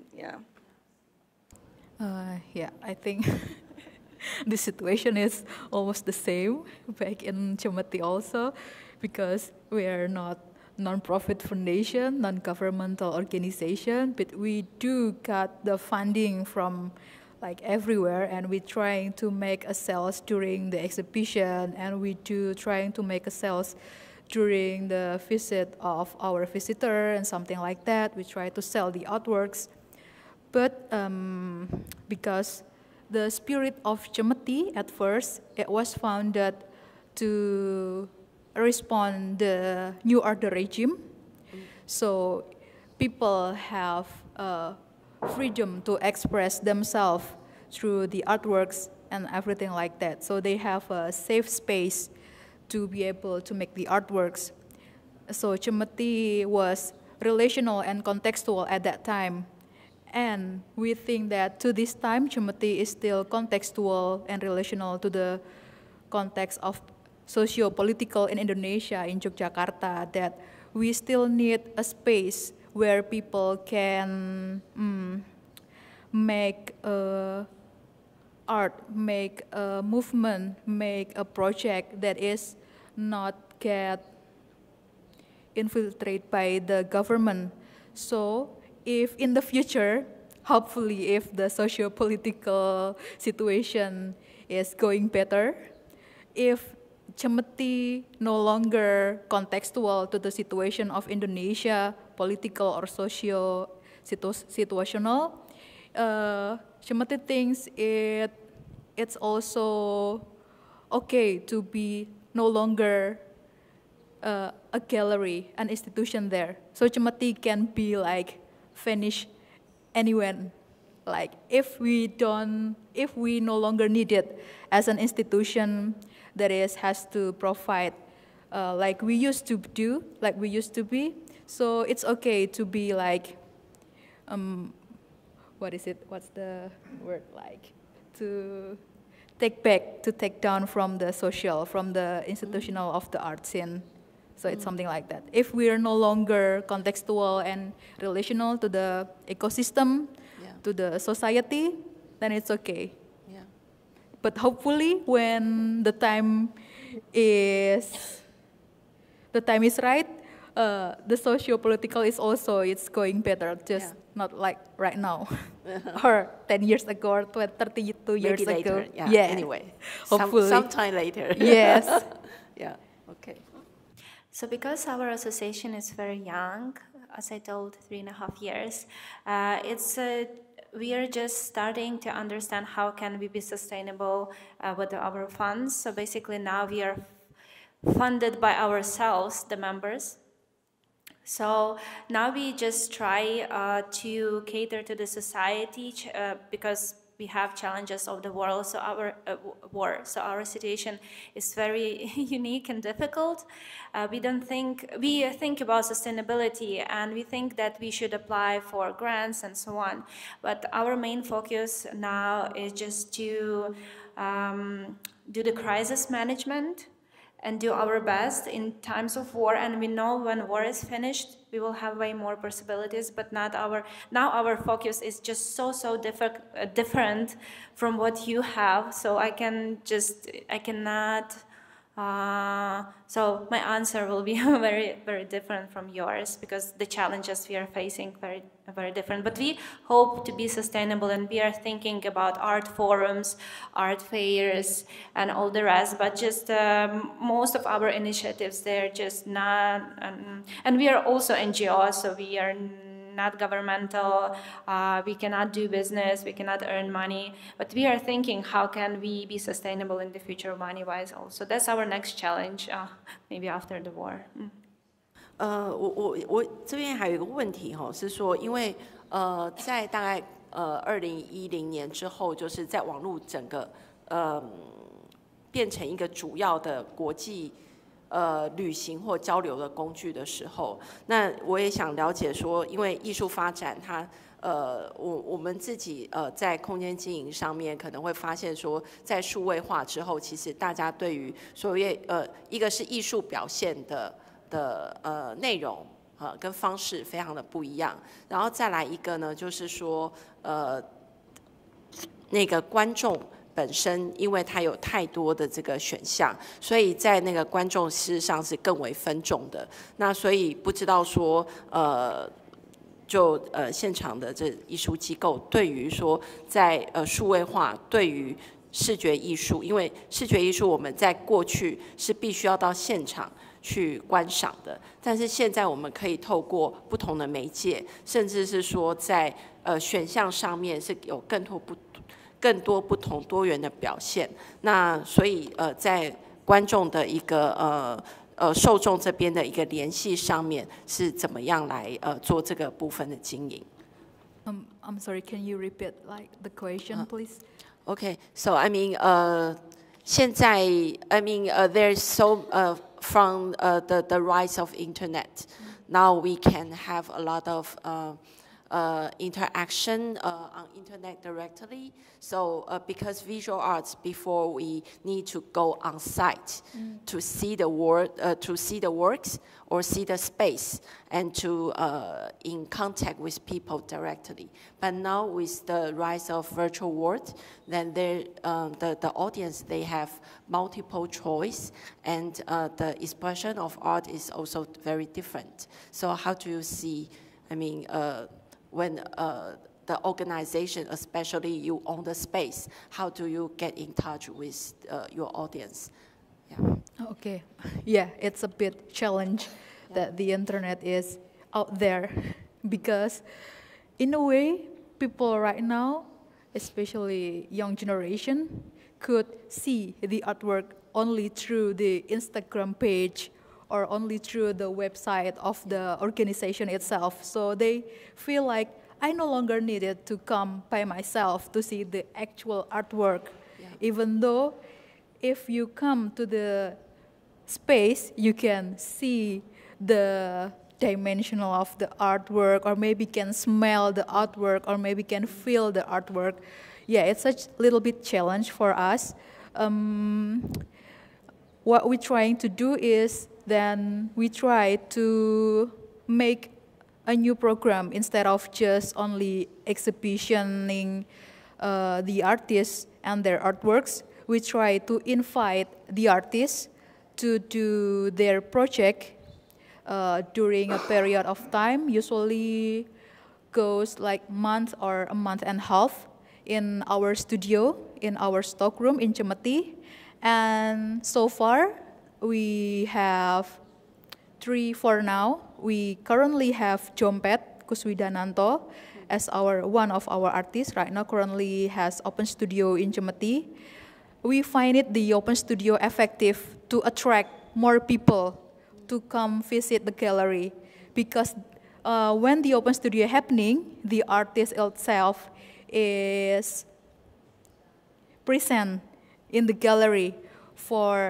They usually have specific time when they can meet the artist and talk with the artist or discuss with the artist, to asking about their ongoing project, to talking about what are they doing with the project, what is the inspiration of the project, what is the aim of the project, and what do you gonna do with it, and the story and the history behind it. So the Open Studio project, the program itself, we found it not super effective, but quite effective to this month, because we kind of have a more various passerby, more various visitor to come to the gallery, rather than to just seeing on the Instagram page or our website. They can come and then they do hang out a lot, of course, in our garden. Yeah, that's how we interact with the society and the visitor that came by to our gallery. So yeah, that one thing that the new directors had trying to cook in the new directional era right now. So yeah, that's one thing. And then we try to invite more people through the Learning Nearby program also, that we don't exclusively only invite artists to present their artworks, but we also invite researchers and some other professionals who want to share their work. That, of course, the director also curated the work itself. Then people will come by to the discussion about the work that they present about. So yeah, that's 1 or 2 programs that we're trying to, that has been effectively attract more people to come by and make it a little bit more contextual to the society. And we can see like the feedback, like the live feedback from the visitor. Yeah, so something like that. There is also an advantage to have online space for people, because there is an issue also. So many people, they are afraid to go inside art spaces because they feel uncomfortable, especially art galleries. And of course, some museums also. Here in museums, I see a lot of people with families, and that's great. But it just many people, they have this mental block that it's something so distant, I don't understand anything, it's art, all of that. But then online, they cannot appreciate it still. So this is plus. But still we face this problem, how can we invite people to interact with art? And I agree with Tiara that something which is engaging and something which is very understandable for people. So talks or master classes, excursions, and actually, I think PR and the way you put it, how you communicate it through media, it's very important. Because if you only post photos of artists and an invitation for the exhibition, like a poster of the exhibition, it's not going to work. You need to communicate and invite people to the space and give them reasons why they should come and not be afraid to interact with art, that it's nothing, something, you know, for high society or something. It's very understandable and it's very easy, and, you know, like, if you come, we will meet you, we'll explain, you will have a great time, communication, anything like that. So I believe that works, at least those are strategies we are trying to implement in our galleries in Ukraine. I mean, from 2010, I started working at this Mimesis Art Museum as a sitting curator for 5 years. It's beautifully designed by a Portuguese architect, Alvaro Siza. It's a second building or third building in Korea. Very big space, and I've done a lot of kind of semi-retrospective of the Korean artists. And since the architecture attracts so much like general public, I noticed that people come here with like a couple come to the museum, and from the entrance until they leave, they take pictures. It's a boyfriend taking picture from the entrance, and the whole show became the background for his Instagram posting. And I was questioning what my role would be within the situation, that because I'm like creating the background picture for, and that's really like the purpose of their visit to the museum. And then it started more and more popular that people come to see the art show just to take an Insta picture. And then museum or like galleries kind of made a space only for the Instagrammable picture with the live public. Like, and so, yeah, so I was really questioning what would be the role of curator within the situation, like what kind of purpose your show could have, even though you're saying all this like intellectual or social engagement things, but then that's the reason people are coming to the show, then what would you do? So my kind of secret approach for the shows at Loop is that not to make any place which will be good for Instagram picture. So it's like the opposite way, a bit twisted, that it's so dark so you don't look good. But then, yeah, so that's also something that I will have in mind, that also it's also because of the freeze in Korea, like going to art fair, galleries, or talking about art, or talking, docent, being a docent is such a popular profession now. It's like explaining what art is, or it's usually like Western hegemonic art history is so popular, people want to know more about it. So we are really taking the opposite side from that, any kind of very populist approach. It's a bit twisted, but it's been fun too.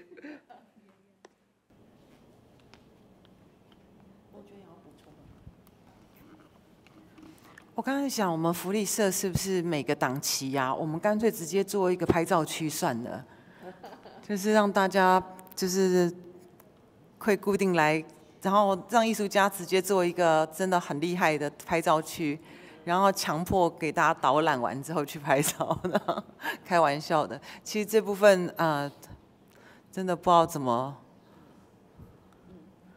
可能对是我们要面对的问题。但是我觉得空间它的能量更多是在于今天大家都提到的，它其实人聚在一起，然后发散出去这样。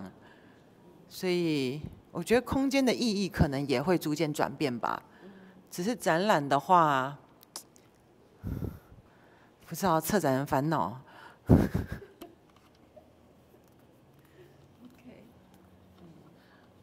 好，我想说我们也接续就是今天的那个下一个议题的讨论哈，就是说我们今天办理这个会议，我觉得另外一个重要的意涵也在于说，是不是能够重新来做一个跟彼此的连结，然后未来有一个合作上面的机会。那因为我想其实机构在经营上面，它虽然我们都是算是说为艺术服务，可是我们为了艺术服务，其实它需要有很多吸引更多能够不管是说什么样子身份的艺术工作者，然后来在这样子的一个架构之下，能够去让自己成长，然后所以这一次我们也刚好有春之讲堂，然后春之基金会这边的一个赞助，然后让世盟这边有一个人才上面的一个扶植的计划。那所以相对来讲，也希望了解一下说，那在Loop 跟那个 Cemeti 在人才的这个培养上面有什么样子的一个有什么样子的规划？因为在网络上面我们有看到，就是你们应该都类似的计划，但是因为语言的关系，其实我们只能看得到一点点的皮毛。那就是比较深度的计划，也想了解一下，就是你们希望怎么样能够去带动新的世代来进入这样子的一个场域。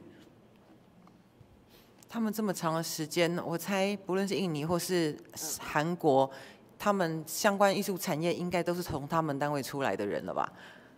应该很多。Yes. I spoke briefly within my presentation that we are trying to commission the new works more.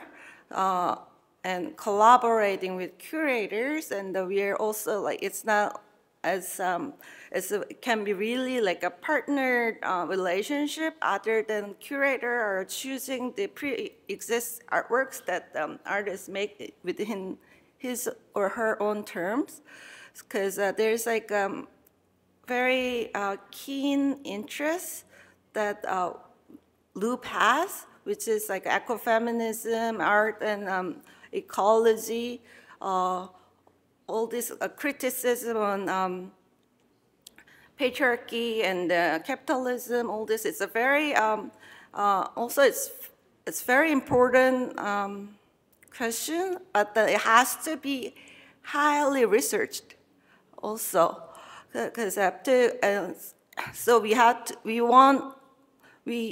then we kind of noticed like artists, a lot of them can be more challenged by curators, or curator can be challenged more by artists, and they will create something completely new, other than like they're doing their separate jobs.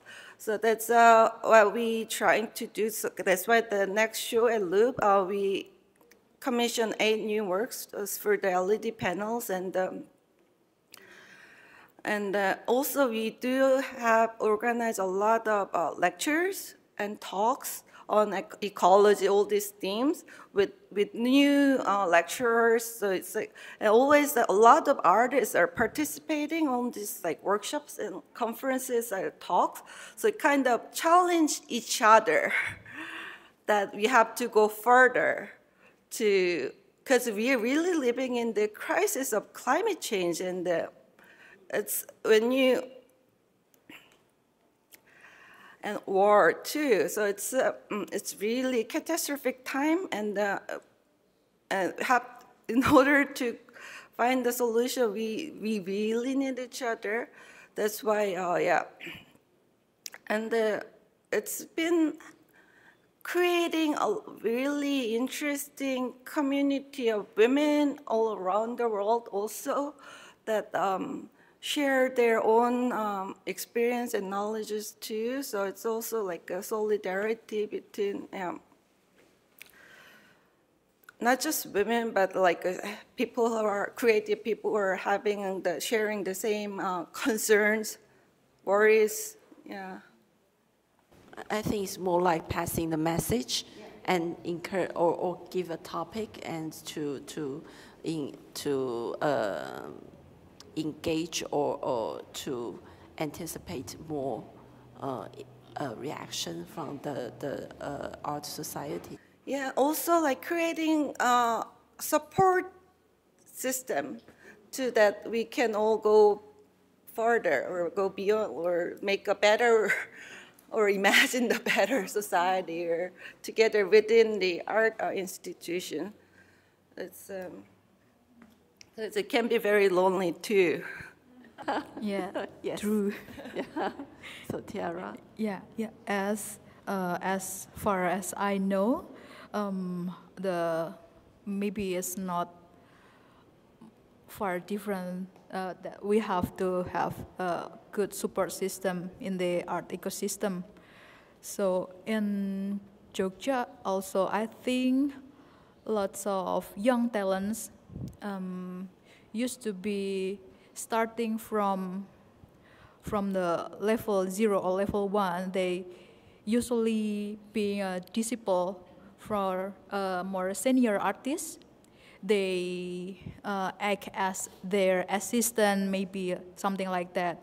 And some of them also starting as an assistant program, for example, like Dito Yuwono, like the now director. He used to be also an assistant program residency in Cemeti.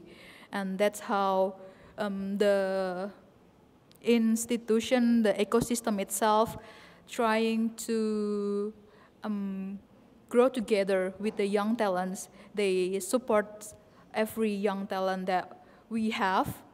And we do have lots of workshops that the young generation can contribute, can join, so they can grow into more than they can discover what do they want to do in the art scene, in the art dresses that they want to do, like that. And yeah, most of them, the ecosystem itself, we have lots of indie collectives that the young artists make a group by themselves, among themselves, so they can make their own exhibition. That's also how they get recognized by the senior artists or by the more senior practitioner in the art scene, and they can be seen and they can learn from the older, from the senior generation, from themselves. Yeah, something like that. Okay. And 木娟有什么要回应的吗？就是关于那个人才培育的这个部分，因为刚刚两位讲的其实都还蛮接近。对，它其实比较接近那个刚刚你简报里面讲的那个整个产业链里面，就是它对于就是应该说世盟目前比较着重是在所谓的目前我们推的是行政人才的部分。那但是其实我们其实有很多计划也都是有在带策展人，然后艺术家的部分，我觉得这个部分可能再麻烦你补充一下。我的一直沉思，因为其实我们碰到一个困难，就是我们都会觉得前辈带新生代，或者是比较成功的艺术家用工作坊再带一些新兴出来的艺术家这样。但是这在台湾不太容易，因为我们世代的隔阂比较严重，就是那个族群分裂的有一点各自独立这样，在合作上没有传承，不论是传承合作，或者是反向，或是各种交流学习，没有那么简单。那其实我有另外一个想法，就是会不会有可能，其实新一代它会衍生出一个新的方法，就是他们会有他们自己的方法。其实我们原先的这个方法，或许它也有需要淘汰的可能性，这样。所以这部分其实还在观察，Okay, so Marta, is there anything you think important to respond? You want to respond to the I mean the new generation, new talent incubation? I just want to reflect what Isa said. I think for artists, like young generation, to form a new strategy, they need a proper challenge. If they will have a challenge, they will be kind of forced to develop it. But also I think generally it's a nice idea of collaboration and older generation and young generation. I'm just wondering why it's not working like that. It's very weird. But now when I'm trying to imagine make the same in Ukraine, maybe we can have the same problem, because young artists, they are very digitalized, and also here in Taiwan, they maybe like new media, AI, and so on. I don't know how about established artists and the older generation regarding this topic. Maybe they just don't have enough communication reasons on the view about contemporary art. I'm just guessing. I really don't know, but I believe in order to engage with the young generation and to help them to grow, the communication is the key. And also institutions, and the same as art galleries. What, for example, we have challenge in Ukraine, because our art market is just developing art market. If we don't talk about money at all, but still it's part of the art ecosystem, I mean market, so it also depends, because artists need to sustain their living. So the challenge we have that especially young generation, they don't know how to properly work with art galleries or art museums, and they have very unrealistic expectations. And also we don't have enough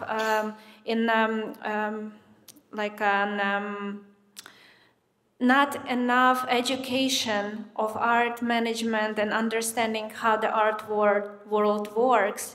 So that's the problem. I think if we kind of facilitate the communication between art professionals in different niches, like galleries or art museums, also foundations and artists, and just create a dialogue just to understand how, just to explain the young generation how it can work, maybe it will be better, because there are a lot of misconception and miscommunication, what I see at least in my country. Okay. 我其实有一个问题哈，就是我其实很羡慕他们，就是因为台湾在国际上面是比较相对孤立的，所以像我以前在做那个研究的时候，发现说，其实很多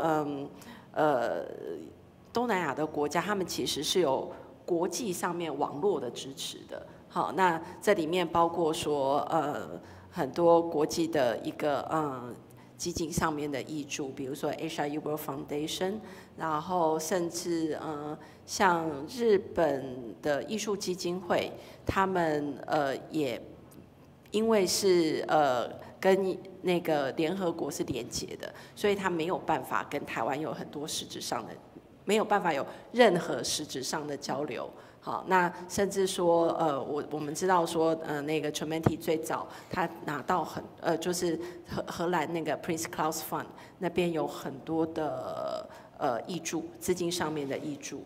那台湾这边好像我们除了公部门的资金之外，好像很难，就像刚刚应该是吃饭的时候，那个孟娟也有提到，就是台湾真的很难有很少私部门的部分是愿意对艺术这边提出具体的捐助，很少数。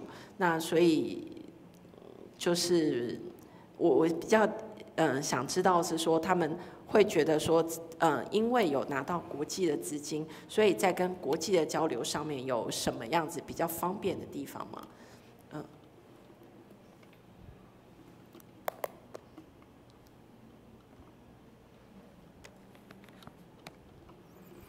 ？Yes. Yeah. We do receive benefits, like plural, from the funding, because for years it was considered as our main funding to the organization, to the institution itself. Besides the artwork sales and the room sales, we also have room that can be vacant for the artists who stay in Jogja and something like that. But the nominal is quite far, despite of the funding. So yeah, we do find that the funding is essential to make the operational work of Cemeti going on for the years.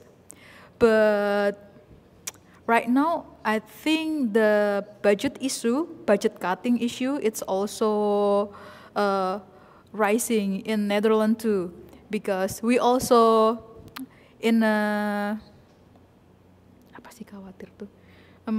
we also in fear that we no longer got the funding because of the budget cut issue like that, because the government in Netherlands thinking that why you give lots of funding to the international organization instead of the inside of the country.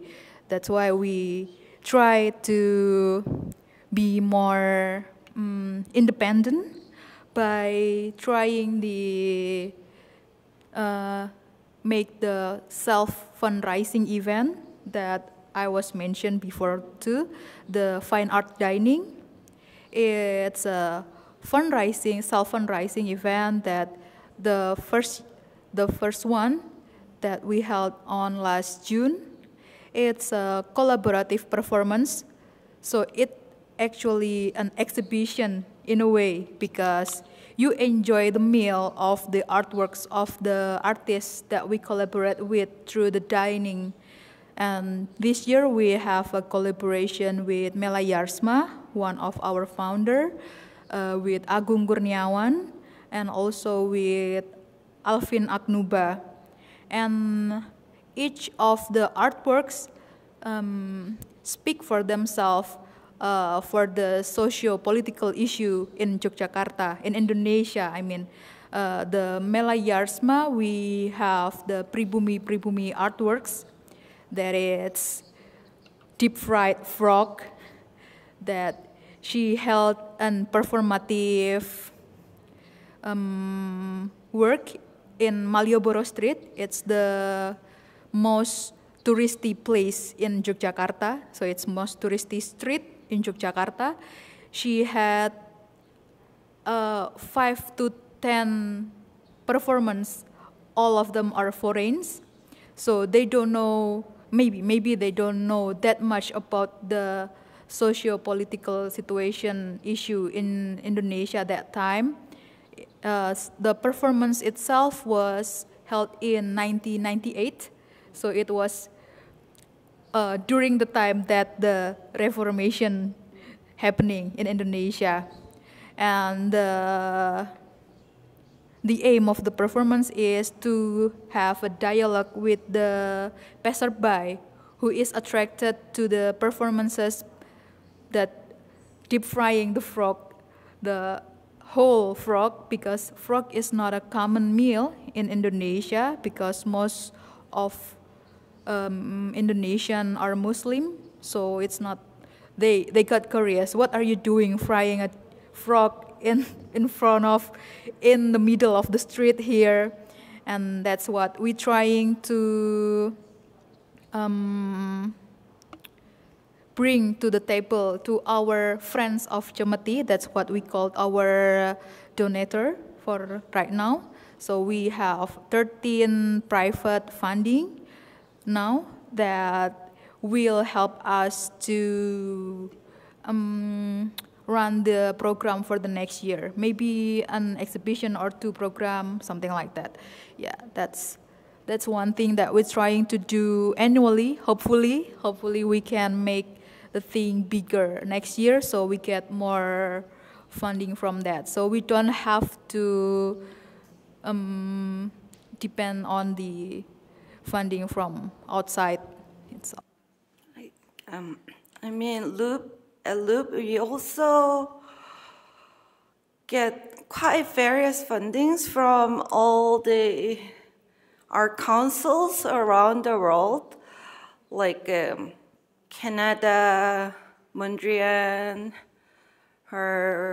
yeah, you just name it. But if you think about all these countries which has this governmental funding, is mostly very developed global north countries, and there's like such a big inequality of the supporting the artists from countries that doesn't have a governmental funding to present their works outside of their country, and it's actually showing how the whole contemporary scene has been working within this like a global hegemony system also, like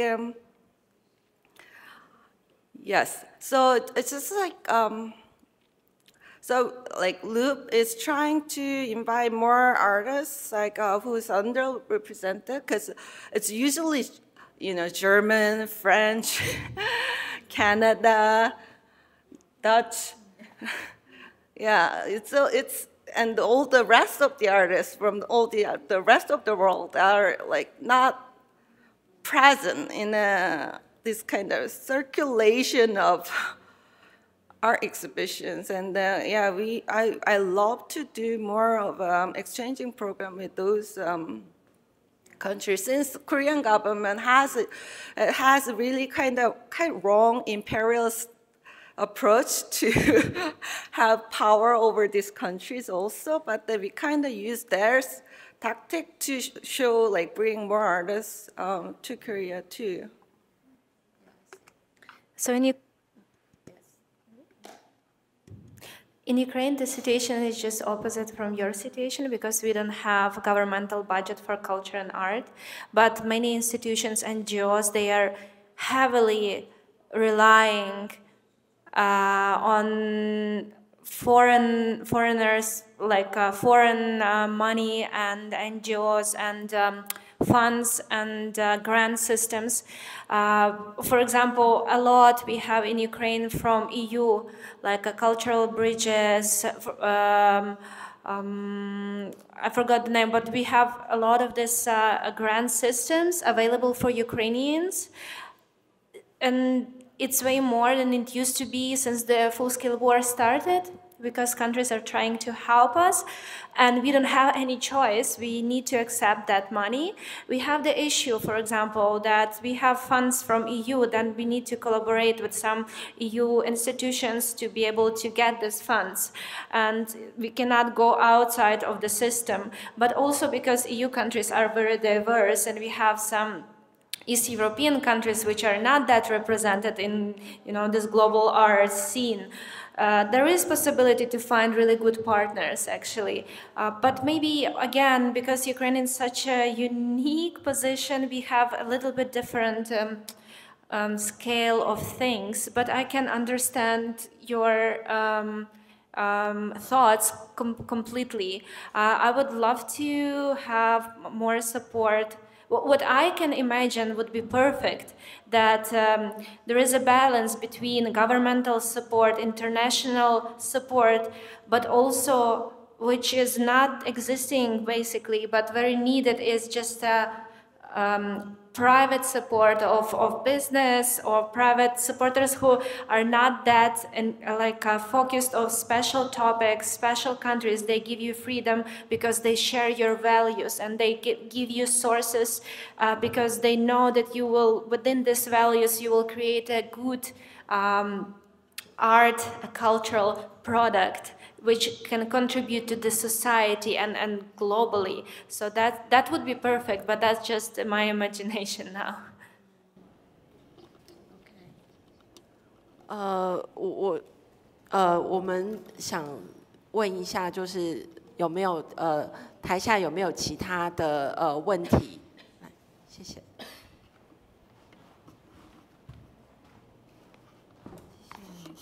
Hi. Hi. So first of all, I want to appreciate all the work that you have done. This is so amazing, and I also want to mention that we can see 5 intelligent, independent, smart female on stage, and you are all representing your organization, that you have done amazing work. So I want to say that maybe the female power is the potential synergy in the art future. That I want to send my appreciation to you first of all. And my questions is that I know some of you is as a artist yourself, some is a curator as yourself, also being as a really important role in your organization. Is that your role is that taking upgrade or evaluating your work with your artist or your own work in between? So this is the first questions. And the second questions is I know take the Biennale as the example. Every 2 years we will have the Biennale, all kinds of Biennale. They will have the meeting before the Biennale, to talking about which topic we will be focusing, or what is the trend recently. So when you dealing with your artist or the curator, will you be also have them some the meeting before or of the whole year of the purpose or goal of this year, and with your artist and your organization? And also the third question is that you have mentioned that all of you done a great work in curating some new artists, new creators, or some art practitioners. Would that be also is a necessary to curate some new pattern of the audience, that Ji, you have mentioned that okay, people now comes to gallery or museum just for the taking pictures, for the very Instagrammable pictures. Is that so I can assume that there will be a change in of the will of the audience to watching the artwork. So is that necessary to to educate the audience of their ways to watching the artwork as well? And also, is that necessary, for example, the new collectors, maybe there will be a new way of the young collectors of their types of favorite work, will be different from the local traditional collectors types of artwork. So this is my questions. Thank you. Okay, a lot of questions.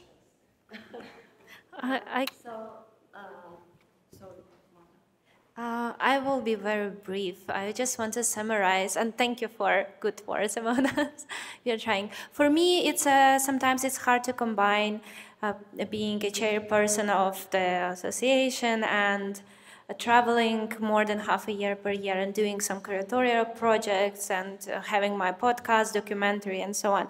But also, well, I understand that that's just different parts of me, and I need to combine. Of course, sometimes I give more attention to some certain project and then I switch. But sometimes I wish I can duplicate myself and have another Marta. Regarding next two questions, I will just summarize that everything related to art is very dynamic. And you need to learn constantly, and you need to educate. And yourself and your team and your strategy need to be discussed and maybe changed. Yeah, of course. The same as new collectors and new visitors, you need to educate yourself, and then you need to educate everyone around you, because art is a great tool to communicate. Thank you for very heady questions. Let's see. First one was about how to evaluating your own art exhibitions, right? At Loop, for every exhibition, internal staff except me write the final report about the project, and they evaluate. They get to evaluate the show, and it's quite interesting what they write. Coordinators and curators. And it's an internal document, so it's quite frank. Or like also a lot of gossipy stuff about the artist as well, like what happened during the show, like how to respond to this kind of circumstances and things like that. So it's anonymous? Yeah, it's a group report. So I don't know which one write which sentences, but like, yeah. So that's how because I really value that's what my team thinks of the program, because that's the starting point to do something, because you have to be agreeable from your own team. And what was this second question? Sorry. We do have many meetings before the show happens. Also, like we meet individually, even for the group show, we meet individually. Also, we meet together, so artists get to know each other, who else is in the show. So, and the whole conversation, because we try to commission more. That's like the conversation should start. Like it's not like choosing the pre-existing work, so it has to have a lot of conversations. But and we plan a year ahead, so usually, or like we have a 3-year plan now, so we have a next 3-year publication plan, also exhibition plan, sort of, but still have some like empty slots, but usually a year is packed, so we communicate throughout the year. And the next 3 years with the 2 publications and 2 solo shows, we already started talking about how to do it, because it's a kind of semi-retrospective with the 2 women artists, like 2 solo shows. Yeah, so definitely, and I love like talking to artists too. Like it's kind yeah. And also the coordinator usually join, and they also have to make a report about the meeting too. That's also interesting, because it's a very simple document, but then it's from their observation of the meeting, so it's also valuable to me. And the third one was about collectors.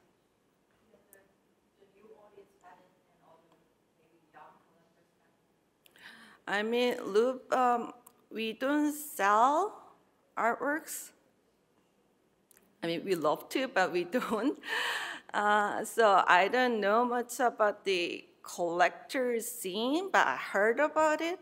But then speaking of new audiences, like that's our new goal has been to find the new audiences that share the same questions, because art and ecology, or there's a lot of veganism going on. Also, like a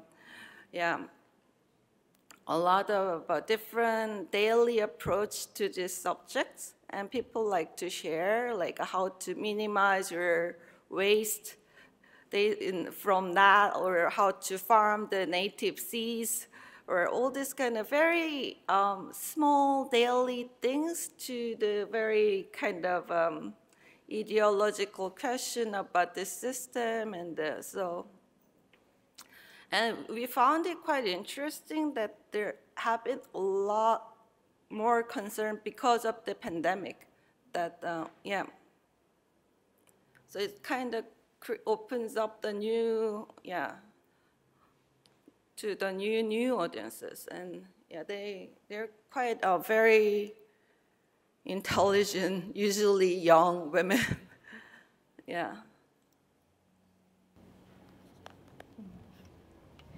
Okay, thank you for the question and for the kind words. So the first question, I'm sorry, what's okay? The first one would be how you, how you balancing the work, something like that. Yourself between Yeah, actually, I'm here as a operational program of Cemeti. So I work only as an operational program. I am no artist, and that's the only role that I had currently. So I don't have like difficulties to focusing on my work right now. But as for our directors, they also act as a curator, duo curator. They also have their own like, collective. They also have their own project.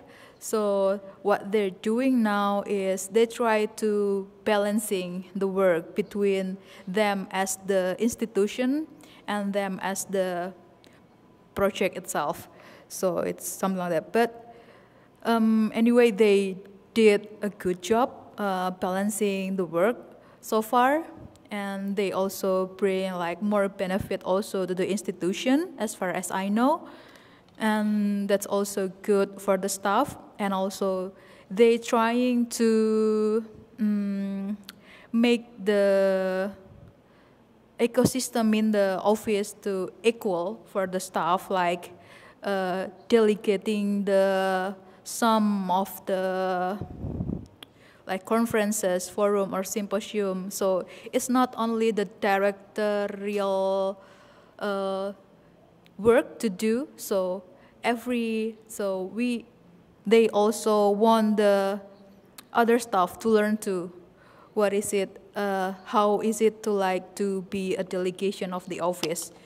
So it's something like that. So we're trying to do the equality work in the office, so everyone get hopefully the same experience and the same gain value as we working. And then for the second question, the regular meeting for the upcoming event, something like that. Yeah, we do have a weekly meeting during our residency program. It's mandatory because we want to know how the artists experiences, how they feel during the residency, what they gain during the residency, and how the experiences and the work itself is going in the right way, like they don't do like something too extreme outside of our cultural in Indonesia. So we do have like weekly meeting to evaluating the program itself. Not to trying to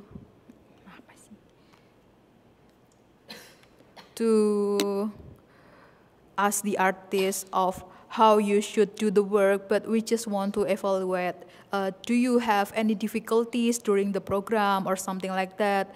And we also have an assistant to be accompany them during the residency program before the exhibition, so they won't get any difficulties to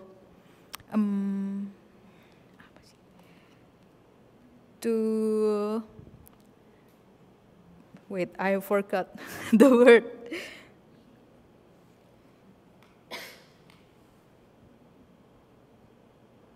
To get used to the situation in Yogyakarta. So I think the regular meeting, it's also important to know in which level are you now. So how far are you from your aim to the exhibition itself. So it's something like that. And the third question, is it necessary that we have a new pattern of meeting audiences? How I'm gonna say it?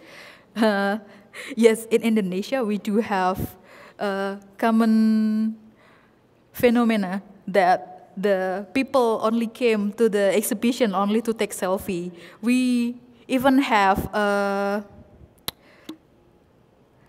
a word for it. We call it Instagrammable because people only came to do the selfie or only posting in front of the artworks and then upload it to the Instagram. We don't see it as a bad habit per se, but what we want to gain is maybe people to be more engaged with the artwork itself. So it's not bad that people only came to only take photo with the artworks, but what we want to is people get more deeper with the artwork itself. But if they want to come to only take a photo with the artworks, it's fine because yeah, it's in public, so it's not in our it's not in our control to ask them what they want to do. So, but new audiences is also good to know, but that kind of group is also, because it's also show their interest in the artwork itself, so it's fine, I think. I hope that answer.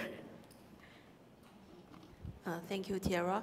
And Isa, so maybe you want to share. I think it's most interesting personally for me is how you just pose yourself as artist and then the operational work at the moment. 其实我刚刚也是一直在想，就是我觉得他其实没有办法立即的看到什么好处啦，或是帮助，但是我觉得当代艺术就是这样的东西，就是它跟生活很贴近，不管是什么样的生活。那我觉得对我来讲，就是虽然不就是创作时间不够这件事情，当然会有一些焦虑，然后当然可能会很累，然后也会发现自己一些性格上的瑕疵，例如说我其实平常不太说话，可是我上任的1年就比过去10年讲的话都还多，这样就是发觉可能很多问题这样，但是我觉得我自己的经验就是，我是那种很用力过日子、很用力做作品的那种人，所以不管人生经历什么东西，我就是很努力的把它做完，然后其实会很神奇，真的在某一天发觉，它怎么成为自己作品的一部分了？就是或者是他们彼此之间有一些关联了，我还蛮享受这个过程的。那当然也是幸好我们一任就2年。也不会再多了。然后，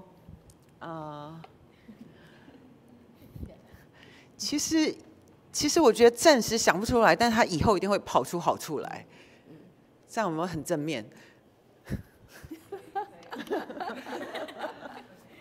好，谢谢孟娟，因为我觉得他真的很厉害，从他当上任理事长以来。我觉得好像突然之间世盟又开始动起来了，有很多原来应该是说对我来讲有点很多久违的这种实体的面对面的一些对话，重新又被牵起来。那也很高兴，就今天大家出席这个会议，然后让我们在这边可以有这样子一个很精彩的对话。那尤其要谢谢3位讲者，因为他们真的，我真的也要感谢。谢谢我觉得其实刚刚提到的，就是我们所谓的检讨的部分啊，我觉得你看我们从这个这边学习到沟通、检讨，然后突破困难，其实都是我们世盟现在要面对的问题。